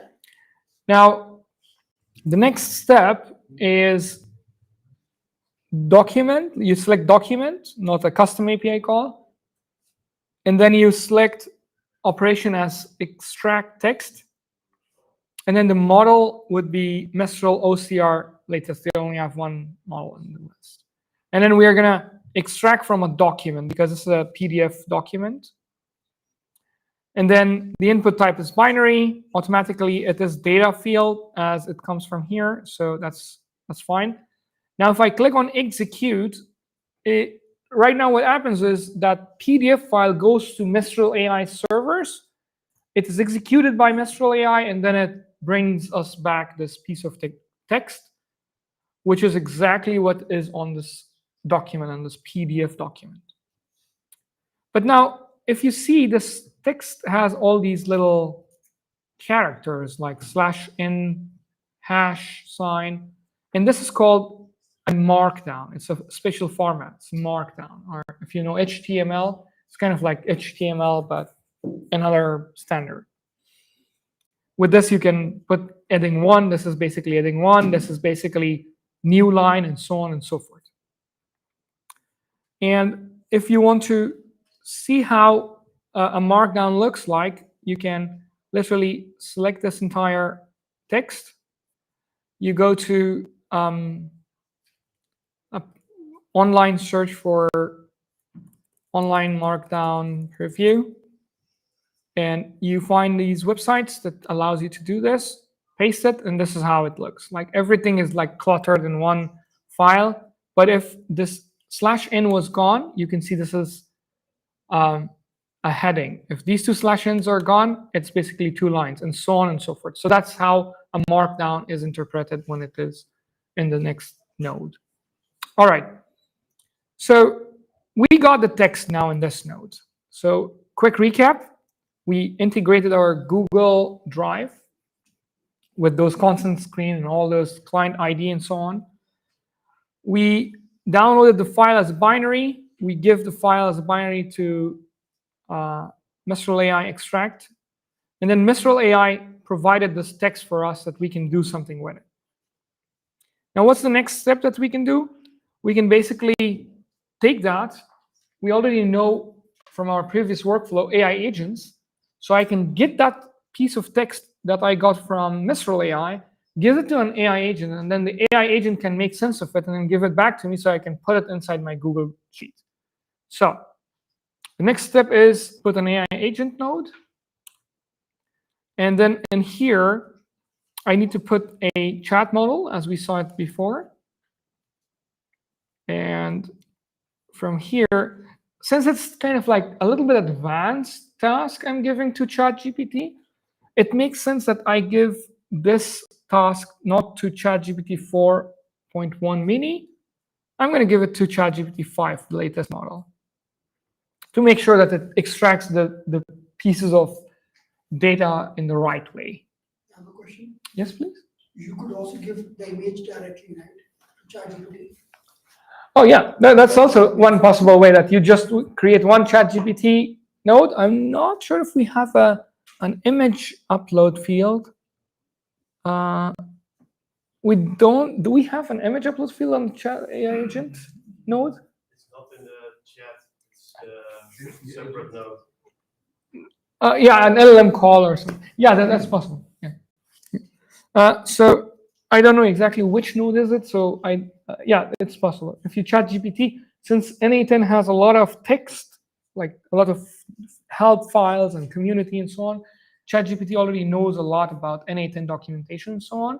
You can ask ChatGPT, can you show me how to upload an image through an AI agent node and so on, and then it will show you how to do it. But it will be just like one extra field that you can drag and drop and put in there. Okay, so I got myself a ChatGPT 5 LLM added. You can see now in the input, I see this markdown, which I can send it to this ChatGPT call, and then that ChatGPT call will do something with it. This is a type of a workflow that do not need a memory. Why? Because the interaction always happens at one go. Like I keep throwing files at this Google Drive, and it does not need to know the previous chat history in order to know how to extract this invoice. So memory is kind of like optional in this particular workflow. What about we like to track History of which files did I upload? Yeah, like a financial administration. Then it's not the right thing to do with memory. Then you have to store it somewhere in a Supabase, a database or somewhere. So then your workflow will have a little bit extra wing where it will put some information in a Supabase. And then you can use Lovable to create a nice dashboard that will show you all your invoices and so on. Maybe not in Google Sheet, but in a nice dashboard with all the history and so on. Pardon? Could you also show that? In tonight's session? I think everyone will shout at me if I say that we are going to stay here until 12 a.m. Yes. Yes, we could. Well, I have a couple of 10-hour non-stop records. 10 hours non-stop. Yeah, on 6th of September, it's going to happen again. It's a hackathon, and I plan to sit for 10 hours non-stop. Maybe I need Twitch for that. YouTube might hit the limits. Okay, so then the next thing is this particular system, the user prompt. In the user prompt, I'm going to select define below.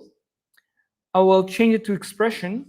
And then here, I'll say, you are an expert in analyzing invoices. Analyze this invoice or this receipt.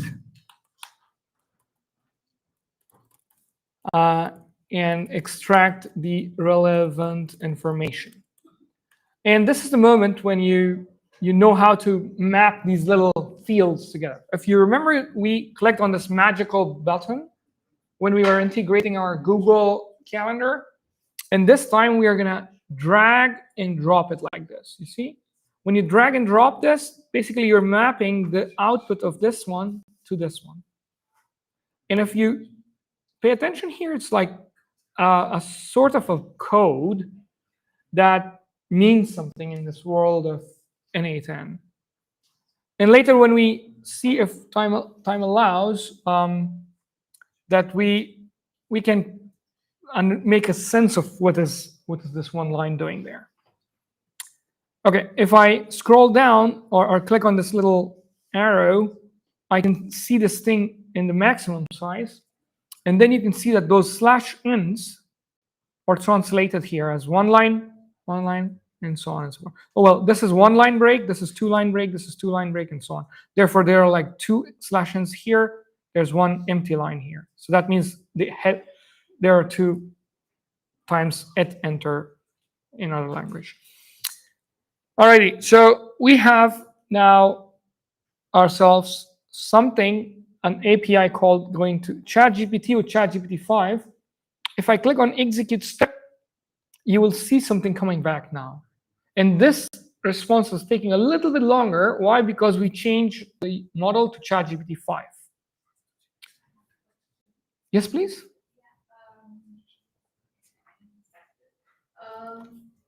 In the prompt message there, the system message, yeah, there, did you like then give OpenAI like a persona, like chat agent a persona? Good question. Like you are an expert analyzing invoices. This is like prompt engineering 101, but I believe prompt engineering is dead because AI is so smart. Like if you turn on your microphone and you keep the hell out of your mind to the prompt, and then at the start say that, can you create a nice prompt for an LLM? And then it creates a big, nicely done prompt, and then you copy that and then paste it back to the LLM, and it is the best prompt. Otherwise, there was like this position called prompt engineering at some point in time. It's the yeah. Is it because of that that it is able to read the markdown syntax, or why? How is it able to read the markdown syntax? So you're saying that where does this markdown syntax come from? Yeah. Oh, this is coming from Mistral AI. Mistral AI is responding back in markdown for us. Into this? So when I do the mapping, like literally I drag and drop, this is a preview feature of n8n. So whatever expressions I write here, I can see the preview in here. It's the same text here, but it's kind of like rendered. Yeah. Any other questions? Okay. Yes, go ahead, please. Yeah. Is it here whether we can put the to calculate ChatGPT plus calculate tokens and see the cost? Oh, good question. Like I previously checked, there was no token here. You can also search it like this. I don't see token. These are like literally inside the payload. But Bart said that he knows a way to calculate the token. You have to use this n8n node to do the API calls to ChatGPT, and then you receive back the token as a payload.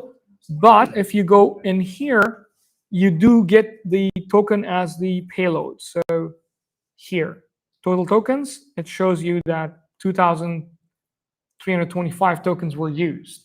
But this piece of data do not flow to the next level, which you could use to send it to a database to store and know exactly how many tokens you consumed.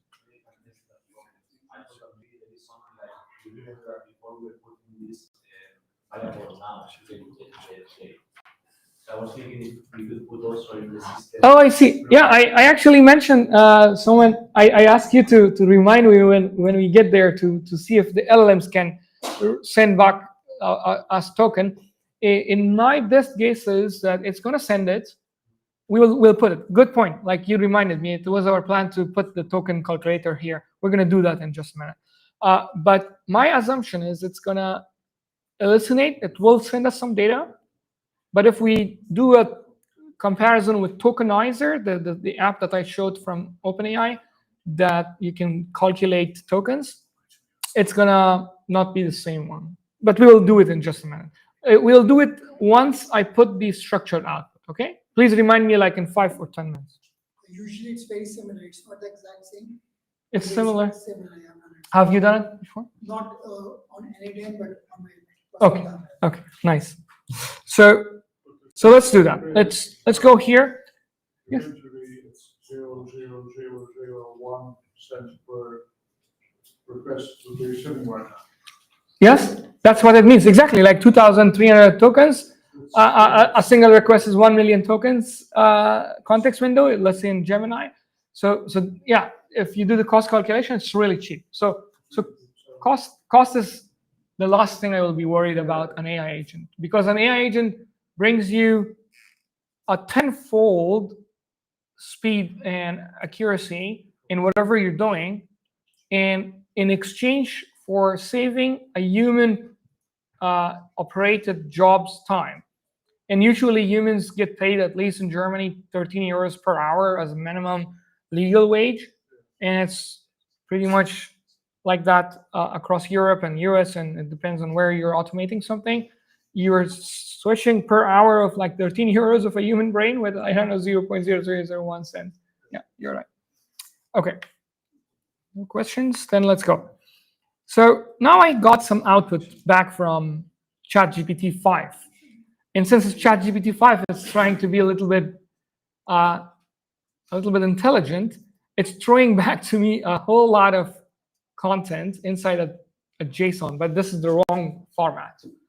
I need the right format. I need exactly to know these fields, like the invoice number, from, to, invoice date, due date, short description, and link to that file. And to answer your question, somebody asked here a question that, you asked that question, can I use a node, a context of this node 3, 4, 5 nodes later? Yes, because we will use that link to file from the node which is coming from the Google Drive node. But it is 2, 3 nodes later. Okay? All righty. So let's do the next step. So the next step is we're going to get out of here. We need an output structure, like a structured output. If you double click this, there is this field called a toggle button, require specific output format. If you turn this on, then you see this little message says connect an output parser on the canvas to specify the output format you require. And if you read these little messages in n8n, and if you go to these little links to the documentation of n8n, I believe that once you kind of like find your way out in building these workflows, and then you follow those instructions, you're already a whole lot ahead of the game, and you keep using this little beast, this little AI Ask Assistant. If you click on this, it's kind of like a ChatGPT interface, but this is, I don't know what are we using under the hood, maybe ChatGPT for the assistant AI, but it is a RAG, a pipeline that knows everything about n8n and all the documentation and everything. Do use this when you're teaching yourself n8n. And this takes you a long way. It knows a lot about n8n as compared to you go and ask your question from ChatGPT about n8n. So this is kind of... Yes, sir. So we recently added the chatbot. So the top is Oh, nice. I didn't see this. and it's really good. It searches all the docs, but also all the solutions on the forum. So it's marked by users as the actual solution to a question. And just try it. It is really, and it provides links to the actual documentation. So for example, if I simulate a problem, and the problem could be something like the output that the model provided does not fit the output parser. This is one of the commonly asked questions. And then this is how it looks. This is a new feature. Even for me, it's a new feature. I didn't see that this thing exists. Nice. So these links are now taking me to particular community. Yeah, it's a community post. I can see it in the bottom left corner of my screen. If you think harder, there's a deep thinking. Deep thinking option. That's if I take way longer, but it's also going to search. I see. And then I can go directly to that resource. Oh, nice. So therefore, these two features, like the assistant API inside there, and also it's assistant fix sometimes the code node. Pardon me?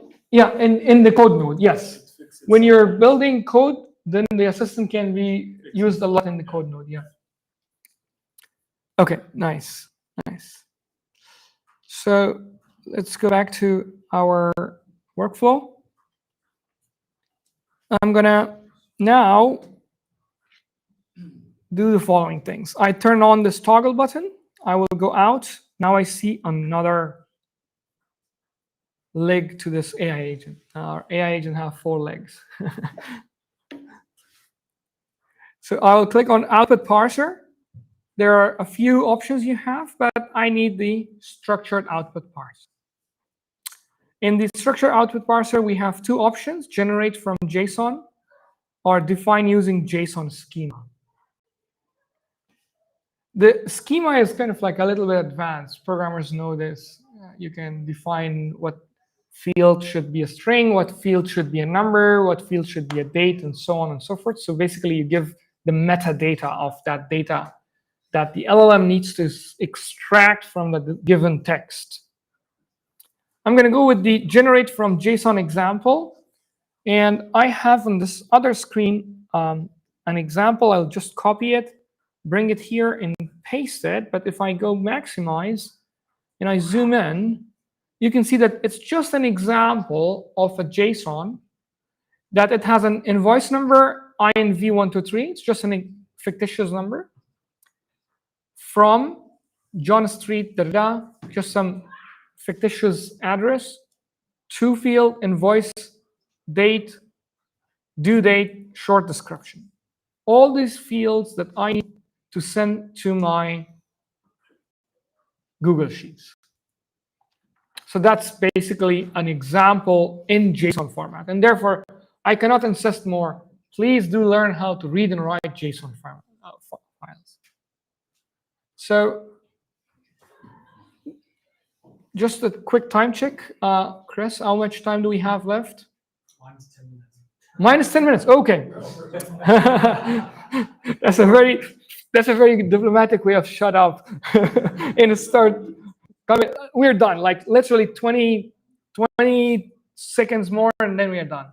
So we extracted this, and there's a very nice way to kind of like pin this thing here.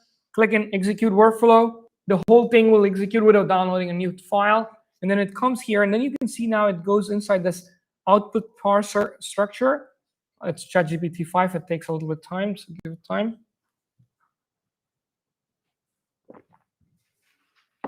And now you see that it parsed it, and it provided a structured way of doing this for us. An invoice number, format, and so on. Not that cluttered data here or the cluttered data that ChatGPT produced before, which you can see it now and here. Okay, then adding Google Sheets is another super small and super easy to add Google Sheets. And then you want to select append row in sheet. And then you go and authenticate your Google Sheet the same way like as we did our Gmail, super easy. And then you click sheet within document, append row, to which sheet? It's called invoices from Google Drive. And then which particular sheet number? I have only one sheet, I select sheet 1. And then it brings all the fields for you. How does it know which fields? The first row, if it's bold, it automatically picks that as here. And then I'm going to just map it like this. Then we get all these fields nicely done in here. Due date. Oh, invoice date. And short description. And we had this link field. You see, the link field is not coming from the AI agent. I'm going to pick it from the Google Drive, and that was web view something, web view link, exactly. And then I put that in here. And now since everything is done, I'm going to just pin this information as well in here, because I don't want ChatGPT to execute one more time. If I execute this, and then all the data is added, and then I should see a row in here. And this row is basically the data that was extracted for 2 Americanos that we had earlier. With that, our session ends here. Thank you so much.